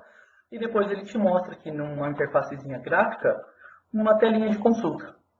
E aí o que eu tenho aqui nessa telinha de consulta? Eu quero exibir, por exemplo, as top 50, ordenado por quê? Ordenado por número de execução. Display, bum, tá aqui. Eu sei que esse comando aqui foi executado 7.678 vezes, a média de milissegundos que demorou foi de 32 milissegundos, fez 3 leituras e por aí vai. Tá legal? Com o Clear Trace, o que ele faz? Ele cria as informações e salva num banco de dados que você especifica para ele. E aí nada impede que você dê select nas tabelas dele e crie o seu próprio relatório. Então, por exemplo, um dos exemplos de relatório que é o que eu normalmente faço. Aqui na pastinha 3 files, eu tenho aqui umas top queries, eu jogo para o Excel da vida, e aí está aqui, top queries por número de execução, por uso de CPU, por leitura e por aí vai. Tá legal? Então você tem documentado quanto tempo que demorou tal consulta. Beleza? Então, de novo, façam isso Não, desculpe te interromper, cara. Se você puder mostrar devagar, vai ser fantástico. Tá bom, desculpa. Vamos lá, a ideia do Profiler, tá bom, gente? E Profiler mais Clear Trace. Clear Trace ajudar a sua vida para fazer essa normalização que a gente chama dos arquivos de trace e te mostrar isso numa interface gráfica, tá legal? Funciona muito bem, tá bom? Fora isso, para a criação do baseline, o Performance Monitor. O que tem no Performance Monitor? Então vou lá, vou dar um iniciar executar aqui, a janelinha de Run, e eu vou abrir o perfmon. E o Performance Monitor, alguns de vocês já devem estar familiarizados com ele, é essa interfacezinha que lê as informações de contadores de performance e apresenta para você aqui ou de forma gráfica ou salva num arquivo igual o Profiler faz. Tá legal? O que normalmente eu faço?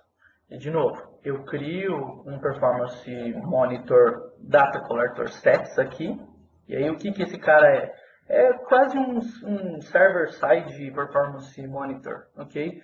Por quê? Porque é um processozinho que vai ficar rodando por trás dos panos e vai coletar uma série de informações dos contadores e vai salvar num arquivo, tá? Então, por exemplo, posso vir aqui, novo Data Collector Set, vou chamar ele de meu Data Collector, blá blá blá.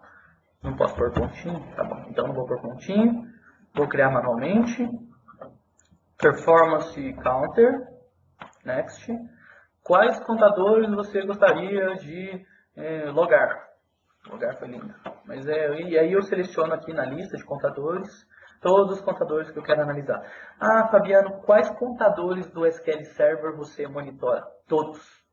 Nossa, todos? Todos. Se possível, todos. Por que todos, Fabiano? Porque eu não quero, e eu já passei por isso, eu não quero passar de novo pelo problema, qual que é o valor do contador tal? O contador tal eu não monitorei. Então eu não quero ter esse problema de novo. Então, na dúvida, eu pego tudo, tá bom? E aí tem uma série de documentos falando, olha, o contador tal representa tal coisa, e por aí vai, tá? Mas a ideia é, crie, tá bom? Vocês precisam dessa informação, tá legal? Então, vou pegar um contador qualquer aqui, Best Request, por exemplo, adicionar, ok. Eu, particularmente, coloco a cada 5 segundos. Eu já vi que o Lute põe a cada 10 segundos. Se eu pudesse, eu colocava 1, mas eu acho que 1 é muita coisa.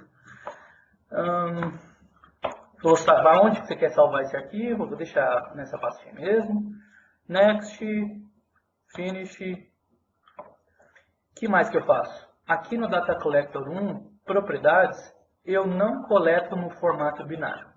E de novo, eu já vi que o Lute coleta no formato binário, mas eu não. Eu gosto de coletar separado por ponto e vírgula. Por que eu gosto de separado por ponto e vírgula? Porque eu gosto de importar esse arquivo para o Excel depois. Tá legal? E é mais fácil. Eu acho que nem dá para importar esse arquivo binário para o Excel. Tá bom?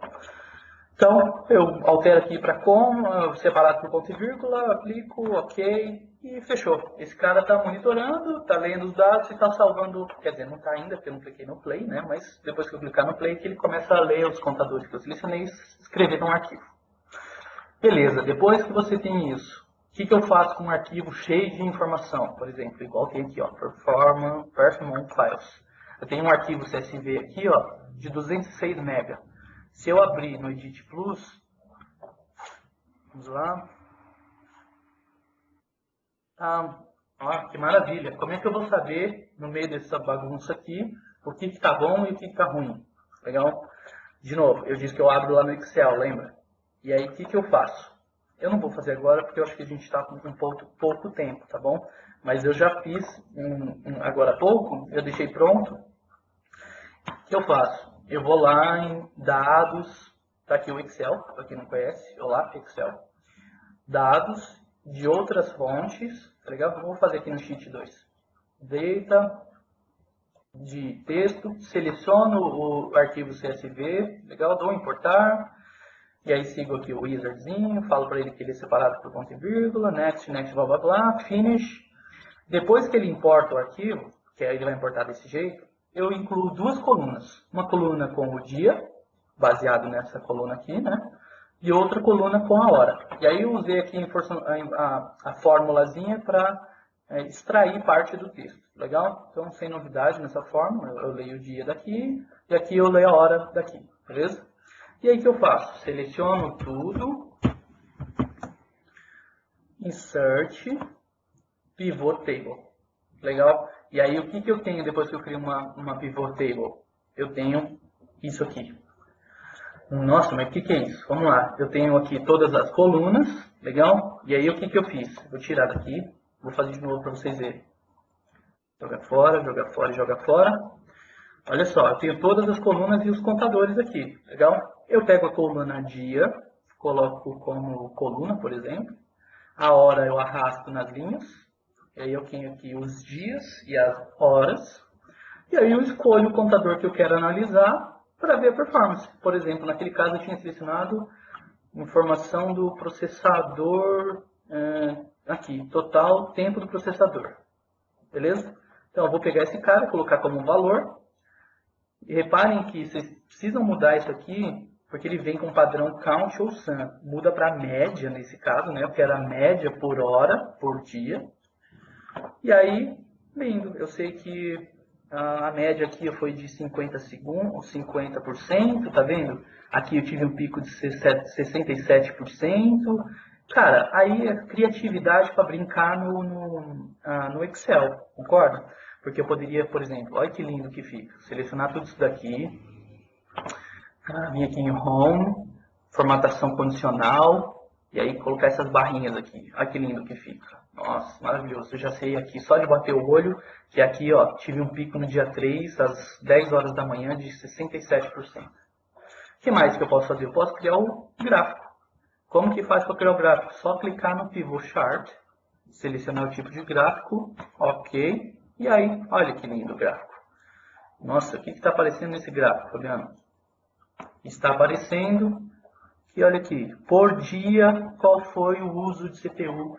Galera, dá para ter uma ideia muito boa de como está o ambiente, concorda? E por que é legal isso? O legal isso é que vocês, como DBAs, vocês precisam mostrar resultado. Então, o que você pode fazer? Tira um baseline do antes e um baseline do depois, e depois coloca uma linha aqui com o antes e o depois. E aí você vai saber se o que você fez, o tuning que você fez, habilitou hyperthreading, por exemplo, melhorou ou piorou. Esse cara aqui vai te responder com certeza absoluta. Tá bom? Muito bem, muito bem. Próximo. Eu no Performance Monitor ainda, eu esqueci de comentar do PAL. E eu acho que o Lúcio e o Ivan estavam esperando até agora para ouvir eu falar PAL ao invés de PAL. Por quê? PAL é um programinha. Cadê? Tem um link aqui em algum lugar, Lúcio? Não sei se tem. Tem aqui, eu acho. O que é o PAL, galera? E vocês têm que tomar cuidado em relação ao PAL, que é o Performance Analyzing Logging. Vocês têm que tomar cuidado para não chamar ele de PAL, para chamar de PAL. Legal? Senão vocês correm o risco de soltar umas frases do tipo: agora eu vou mostrar o PAL para vocês. Não é PAL, tá legal? É o Performance Log Analysis. Ou Analysis Log, sei lá. O que esse cara faz, galera? A ideia é pegar um arquivo do Performance Monitor, beleza? E fazer uma série de processamentos, padrões, tá legal? E te dar um resultado. Porque o que é chato dos contadores de performance? É que eu não sei que o valor 0,48%, se é bom, se é ruim, se é mais ou menos, eu não sei. Eu não tenho de cor isso. Eu tenho que olhar numa tabelinha, eu sempre tenho que olhar, tá? Qual que é a ideia do PAL? A ideia do PAL é te dar uma visão legal do que está acontecendo, o que está bom, o que está ruim. Então, depois que você simplesmente especifica qual arquivo que ele tem que analisar, ele analisa lá por um tempão, demora pra caramba. Quando ele terminar, ele te devolve um relatório, que é esse relatório aqui. E esse relatório é bem legal, porque ele mostra, tá vendo, alguns alertas do que está vermelhinho, como que tá, se está ruim, se não tá, qual que era a média que ele esperava, até quando que tá bom, até quando que não tá. Ele cria, aqui até, deixa eu rolar, tô rolando a barra aqui, tá vendo? Ele cria alguns gráficos sozinho. Então, ele já pode te dar uma noção bem legal, tá bom? De como está o seu ambiente. Se hoje você não tem nada, eu recomendo rodar esse cara aqui, gerar o seu arquivo de Performance Monitor, colocar no pau e dar uma olhada no resultado do relatório dele, tá bom? Então fica a dica. Performances, qual que é o nome dele? Performance Monitor Log Analysis. Não, Performance Analysis of Logs. Legal? Muito bem. O que mais?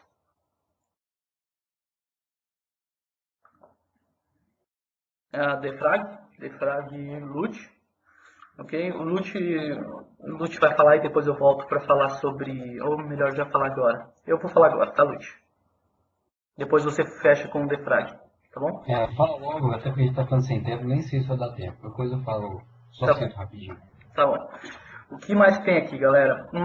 Duas coisas interessantes. Primeira, tem muita coisa, tá? Mas um dos itens que eu escolhi aqui se precisa analisar, por exemplo, o disco, o uso do disco. Agora, algumas horas atrás, uma amiga minha me chamou aqui no Skype e falou, blá blá blá, porque estava um cliente e estourou o espaço em disco, porque a gente estava rodando uma rotina e o log cresceu. É mais comum do que a gente imagina, né? Então, a gente precisa monitorar quanto que tem de espaço em disco livre nos discos. Tá? Existem algumas formas de fazer isso. Aqui nesse arquivinho eu separei algumas. Deixa eu dar um Ctrl C aqui, eu vou voltar lá para o SQL. E aí, deixa eu dar um não aqui. E aí, o que eu colei aqui? Qual que é a ideia? A ideia é olhar quanto tem espaço livre em disco.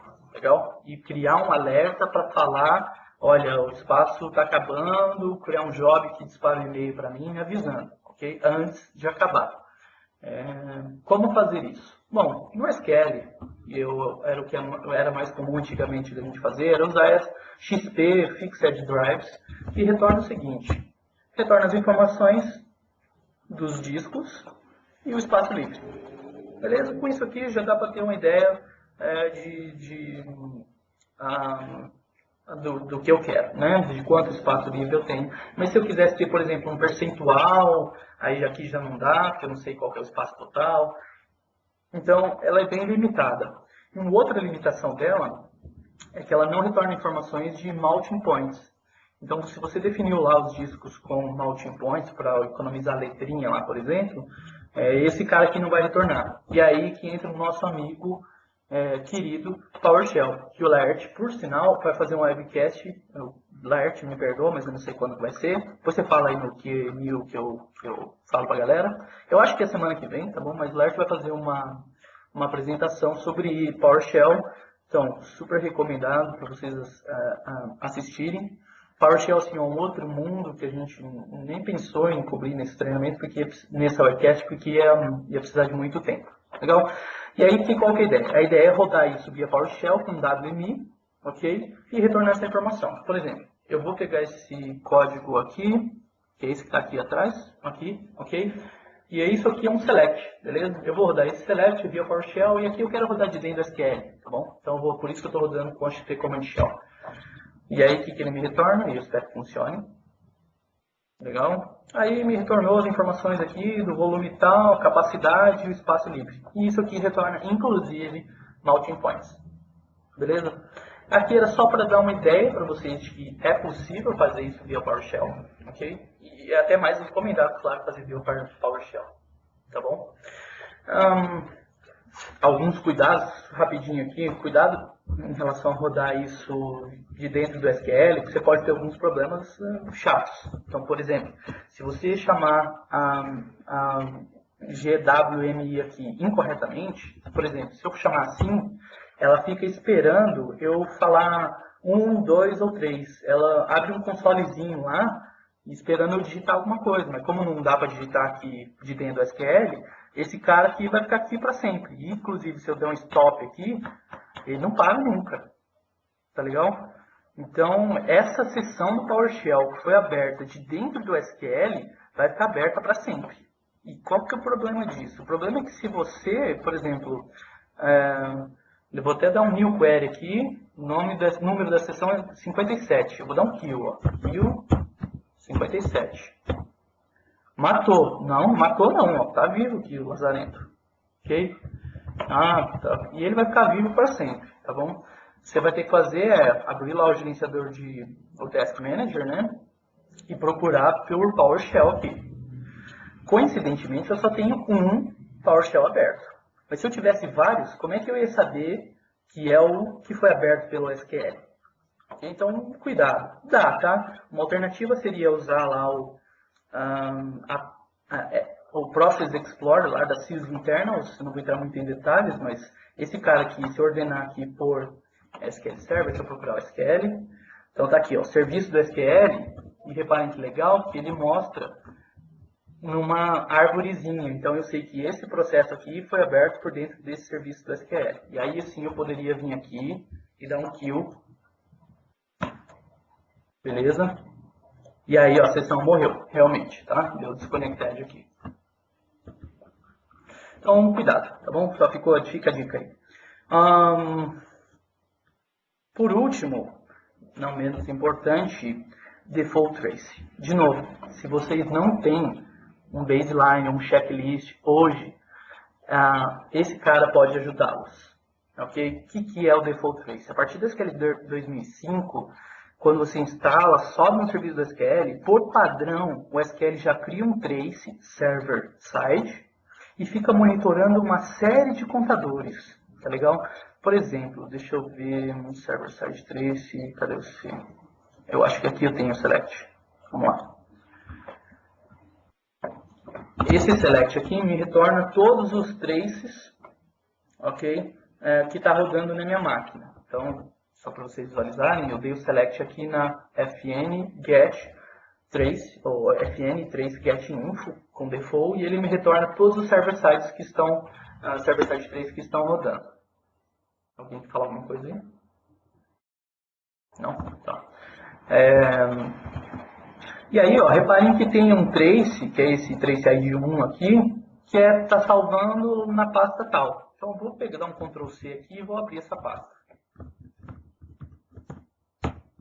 Na pasta de log do SQL, está salvando um trace, que é quem? É justamente o default trace. E o que eu tenho no default trace? Eu tenho uma série de informações, eu cliquei 2 vezes, tá? Então está abrindo.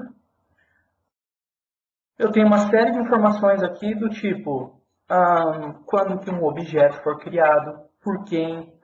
Então se você quer saber, por exemplo, quem que dropou tal tabela, vai estar aqui no default trace? Vai. Quem criou tal tabela, vai estar aqui no default trace? Vai. É importante dizer que isso aqui ele vai fazendo um rollout automaticamente, né? Então não vai ter tudo para sempre, então você tem que dar sorte de ainda estar aqui. Se eu não me engano é 10 MB, deixa eu confirmar aqui, eu acho que dá para confirmar. 20 MB, ok, no máximo. Então, não, 2 MB. Então, você se lembra? Eu não lembro, Lute. Você lembra, Lute, qual que é o tamanho do default trace? Vai até quanto? Eu acho que até 20, cara. Até 20 MB? Isso, eu estava com o cliente outro dia, se não me engano, eu peguei um arquivo aqui e estava com 20. Tá. Até dar uma olhadinha, conferir rapidinho. Legal. E aí, olha só que show de bola. Tem uma série de eventos que ele já devolve aqui pra gente. Então, por exemplo, data file autogrow. Cara, se você não definiu o autogrow corretamente, aqui você já vai pegar quantas vezes que ocorreram um autogrow em determinado banco de dados. Então, quanto que rodou o autoshrink, o log. Então, coincidentemente, o log aqui, ó, tá vendo que tem um evento? Log file autogrow. Se eu expandindo aqui, vai dar para ver em qual banco de dados que isso aconteceu. Ok? Olha lá, no TempDB. O log do TempDB ocorreu autogrow. Demorou tanto tempo. O que mais? Vamos ver se tem error log. Correu tal erro, tal. Tá vendo? Então tem uma série de eventos que ele loga. São todos esses aqui. Tá? Sort warning, hash warning. 2 caras importantíssimos. Então que o default trace te responde de graça, tá? A não ser que você tenha parado, mas se você não parou esse serviço, é possível parar, mas se você não parou, o que não é muito comum,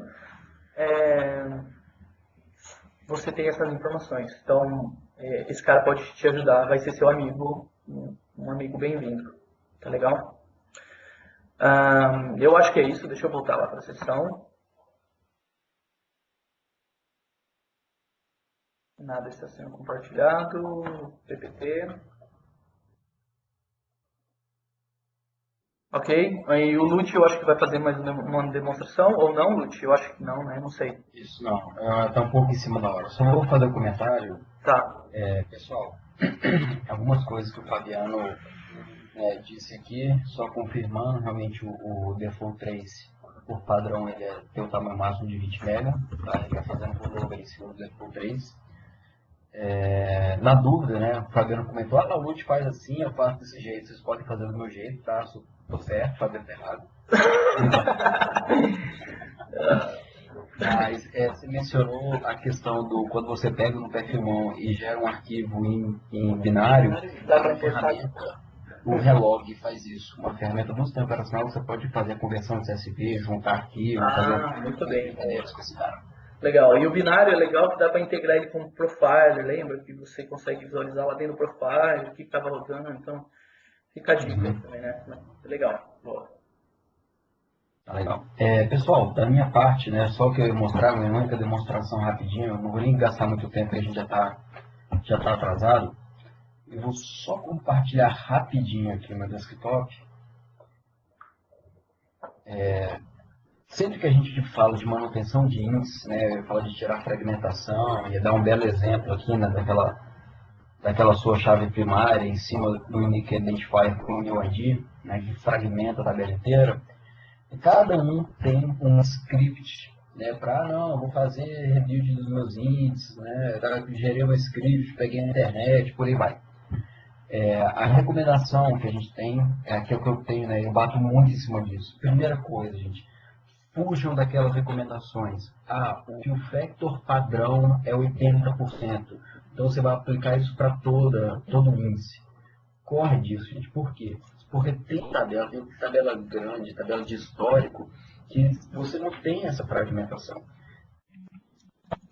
Por quê? Porque a chave, por exemplo, do seu índice é uma chave que na hora que você vai inserir no registro, ele vai inserir de forma ordenada. Então, se você pega um índice gigantesco e faz um rebuild do índice, coloca um fill factor de 80%, o que está fazendo? Você está deixando 20% de espaço livre em toda a página dos dados. Na hora que você, o SQL Server, carrega essa página para a memória, o que você está fazendo? Você está jogando a memória fora. Se você pega e faz isso com todos os índices que você tem no seu banco de dados, o que significa, né, no momento que você começa a ler essas páginas e colocar as páginas no data cache? É a mesma coisa que você pegar 20% de memória que o data cache está utilizando e jogar fora. Então vai lá, né, você tem 128 GB de RAM na sua máquina, vamos supor que o data cache está com, sei lá, vai chegar isso, mas vamos colocar 100, você está pegando 20 mil e jogando fora. Então, cuidado com esse tipo de coisa, tá? Então, fuja desse threshold, cuidado com esse threshold. Já 10% você faz o reorganize, acima de 30% você faz o rebuild. Isso funciona para tabela pequena, mas, pô, daqui a pouco você está com aquela tabela gigantesca, você tem a fragmentação, até ela bater 30%, você vai ter que esperar um número muito grande de operações acontecendo para você chegar nessa fragmentação do seu índice. Então, foge um pouquinho disso, tá? Você vai analisar, olhe com carinho para os maiores índices, tá? São esses que você também tem que tomar muito cuidado. E a recomendação, né, seria, tem dois scripts que ganham, né, como assim, são referências para a parte de organização. Um é esse index de frag, é da Michelle Ford, tá? A Michelle Ford, tá aqui, gente, o nome dela aqui na tela. E o outro também vai estar depois lá nas referências da nossa apresentação, são os scripts do Ola Hallegreen, né, sei lá como é que pronuncia o nome dele direitinho. Ele também tem os scripts que ganharam alguns prêmios, né, e entre eles a parte de indexação. Então, muito cuidado com fragmentação, com review de índice. Fujam das recomendações padrão. Gente. Assim, aplica padrão para todo mundo e está resolvido o problema. Não é solução. Tem uma série de detalhes que a gente tem que se atentar quando a gente está falando de fragmentação. Tá? Não vou me estender muito aqui, porque já são quase 9h20, e eu quero finalizar a nossa apresentação e, quem sabe, responder mais algumas perguntinhas. Vamos voltar aqui para a apresentação. né? Do que foi falado aqui pelo Fabiano e por mim, gente, obviamente não dá para cobrir tudo. Então, por exemplo, né, o pessoal perguntou ali, utilizar o Profiler, no, né, o Server-Side Trace, não é pesado? Se você controlar ele direitinho, gente, saber exatamente o que está fazendo, soltar por um período curto, né, é o tipo de coisa que você consegue colocar no ambiente sem gerar grandes impactos. É claro que existe impacto, a gente tem que tomar muito cuidado. Eu já vi casos onde o pessoal faz server down só soltando Profiler pesado, então a gente tem que tomar muito cuidado com o Profiler. Se a gente pensa no que na linha que a Microsoft está seguindo, a forma de monitoramento agora é com X-Events, né, Extended Events, que é a forma recomendada. Às vezes a gente fica um pouco viciado, né, no que a gente já está acostumado, isso é natural, tomando os devidos cuidados, né, o Profiler te ajuda, no que não te ajuda, mas a partir de aqui, que agora, desde 2008, a forma recomendada é através de X-Events, e além do que, gente, eles põem muito mais eventos, muito mais detalhes do que a gente tem no Profiler. Outras coisas, como audit, resource governance, mais dicas de TAN, de troubleshoot, não dá para cobrir aqui. Tá? Então, a ideia é passar para vocês essas visões gerais, né? Formas que a gente tem de automatizar e agilizar o nosso dia. Automação, gente, o PowerShell, né? O Fabiano já falou do Laerte, falou do webcast que ele vai fazer. É uma forma fantástica de estar ajudando, né? Automatizando o que ele faz. Tá? É muito poderoso. Então, vale a pena dar uma olhada nesse cara. Não sei qual é Shell, leva muito tempo, então não vou fazer nada. Não, gente, nem que você faça um scriptzinho, um batch ali, para estar rodando para te ajudar, vale a pena, ok?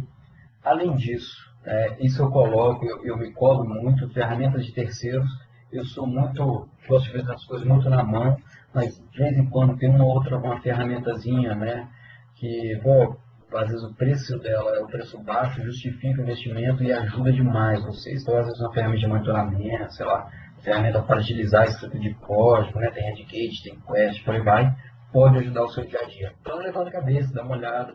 Quem sabe, né, não vale a pena ter uma ferramenta que ajuda no seu dia a dia.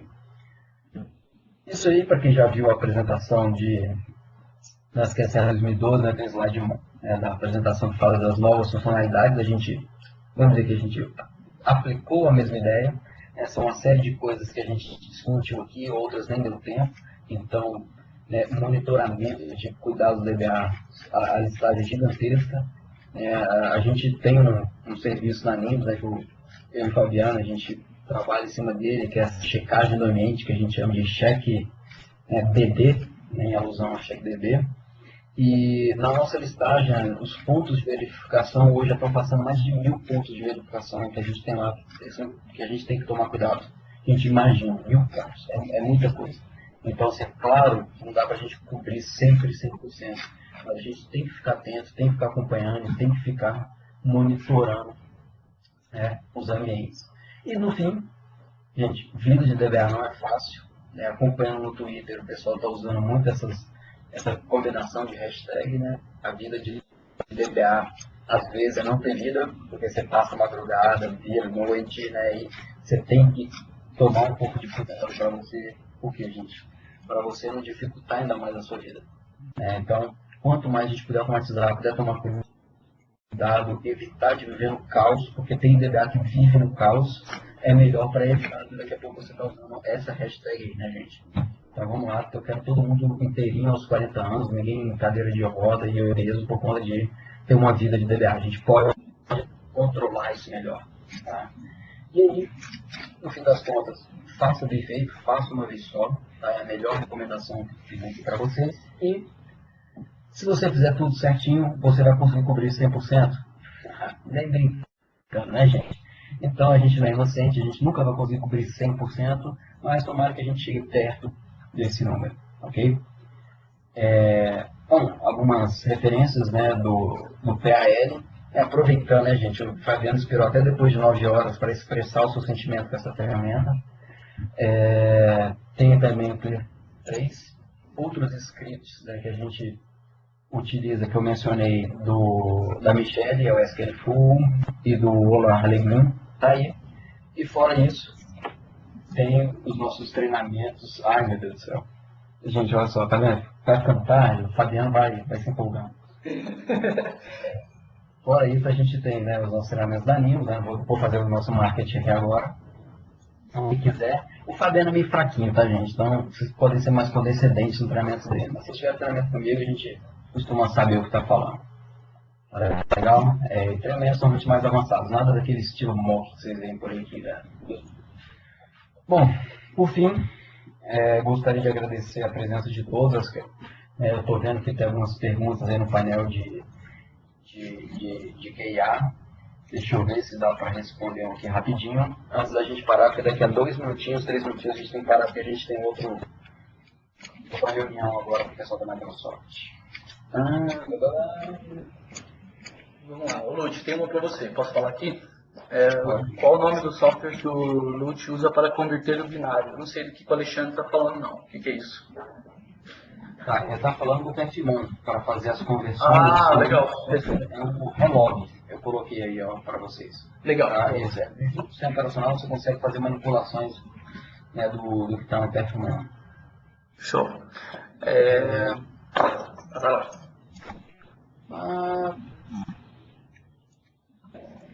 Seus deletes também é base, levam muito tempo. O que deve fazer? Danilo, a gente tem que só entender por que ele está levando muito tempo. Tá? As recomendações que a gente tem é de deixar, ao invés de você fazer uma transação muito grande para excluir os registros, tá?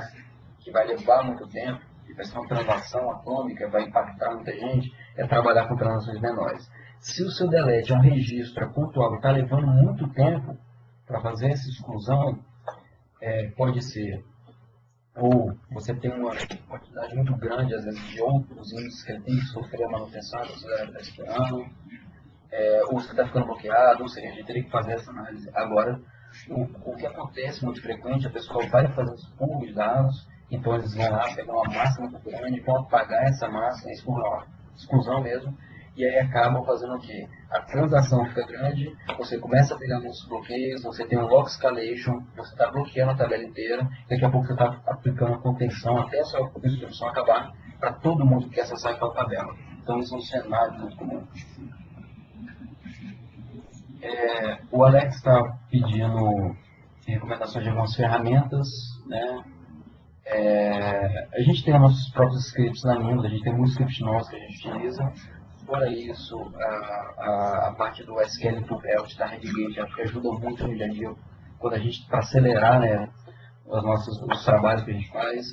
Também tem o SQL Monitor, né, inclusive a gente está conversando, né, com a Redgate, né, Fabiano, para a gente ver essa utilização aqui no Brasil. A gente acha que é uma ferramenta bem legal. Então, se tudo der certo, a gente vai conseguir explorar um pouco mais essa ferramenta, né, tomara que a gente traga boas novidades. Fora isso, para quem tem uma licença que serve com Software Assurance, eu daria uma olhada no System Center Advisor, né, que é criado pela Microsoft, né, é uma ferramenta que roda na nuvem, você só instala um agente local que manda algumas configurações do seu SQL Server, do seu sistema operacional, e aí ele lista, não é um monitoramento em real time, mas ele lista uma série de recomendações para o seu ambiente. Então, bom, são algumas ferramentas que a gente tem. Bom, pessoal, se tiver mais uma outra dúvida, depois manda e-mail para a gente, Lute, tem só uma dúvida do Erickson. Ele está falando o seguinte: qual a melhor maneira, script, ferramenta, etc., de fazer um baseline de configurações dos servidores? Então, além dos contadores de performance, por exemplo, SP configure, base de dados, informação do servidor, etc. Erickson, eu acho que nesse caso, cara, talvez PowerShell pode te ajudar bastante, claro, mas lá no Registered Servers, você também consegue rodar um select, por exemplo, select asterisco from sys.configurations, e ele vai rodar esse select em todos os servidores. Então você pode salvar o resultado disso e você tem de todos os servidores. Tá? Então via SQL Management Studio mesmo, você consegue responder isso. Mas até para pegar do SQL Server, a configuração e da máquina também, tem, junto com a instalação do SQL Server, tem um rapazinho chamado SQL Java. Tá? Ele até consegue soltar contadores de perfil, profile, outras coisas. Mas se você quer pegar só um snapshot, uma imagem da máquina, não só do sistema operacional, o driver que você tem instalado, a versão que você tem ali dentro, e também a configuração do SQL Server, né, o SQL Diag é uma ferramenta antiga que tem junto com o SQL Server. Depois o pessoal pegou uma ferramenta que era do time de suporte, o PSS Diag, e acabou incorporando, colocando mais coisa dentro do SQL Diag. Então, além do que a gente está falando, é uma ferramenta legal para tirar, às vezes, um snapshot do que você tem, né, de configuração da SQL Server e da sua máquina. Então, normalmente, quando o pessoal de suporte às vezes começa um serviço, né, e quer também saber como é que está o cliente, guardar esse tipo de coisa, eles pedem para rodar um SQL Diag pegando o snapshot, que é uma visão geral da máquina. Tá? Agora, entrando em detalhes de bancos de dados, esse tipo de coisa, não me lembro agora, mas eu acho que a gente não tem tudo isso, Erickson. Então a gente vai ter que realmente pegar esses building blocks ali e montar uma solução.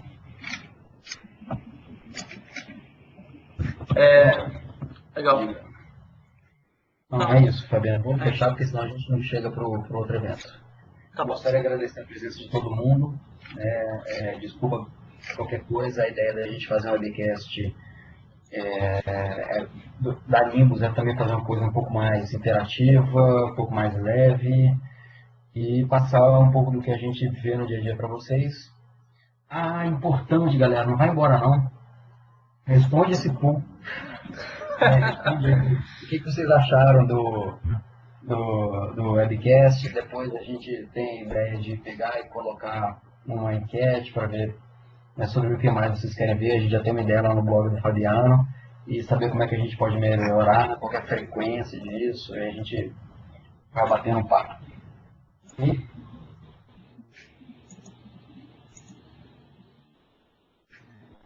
é isso, né? Obrigado para todo mundo que ficou aqui até essa hora e até um próximo webcast. Tá aqui. Falou, gente. Um abraço. Vou fechar aqui e vou parar a gravação. Valeu. Também vou parar aqui, Lúcio.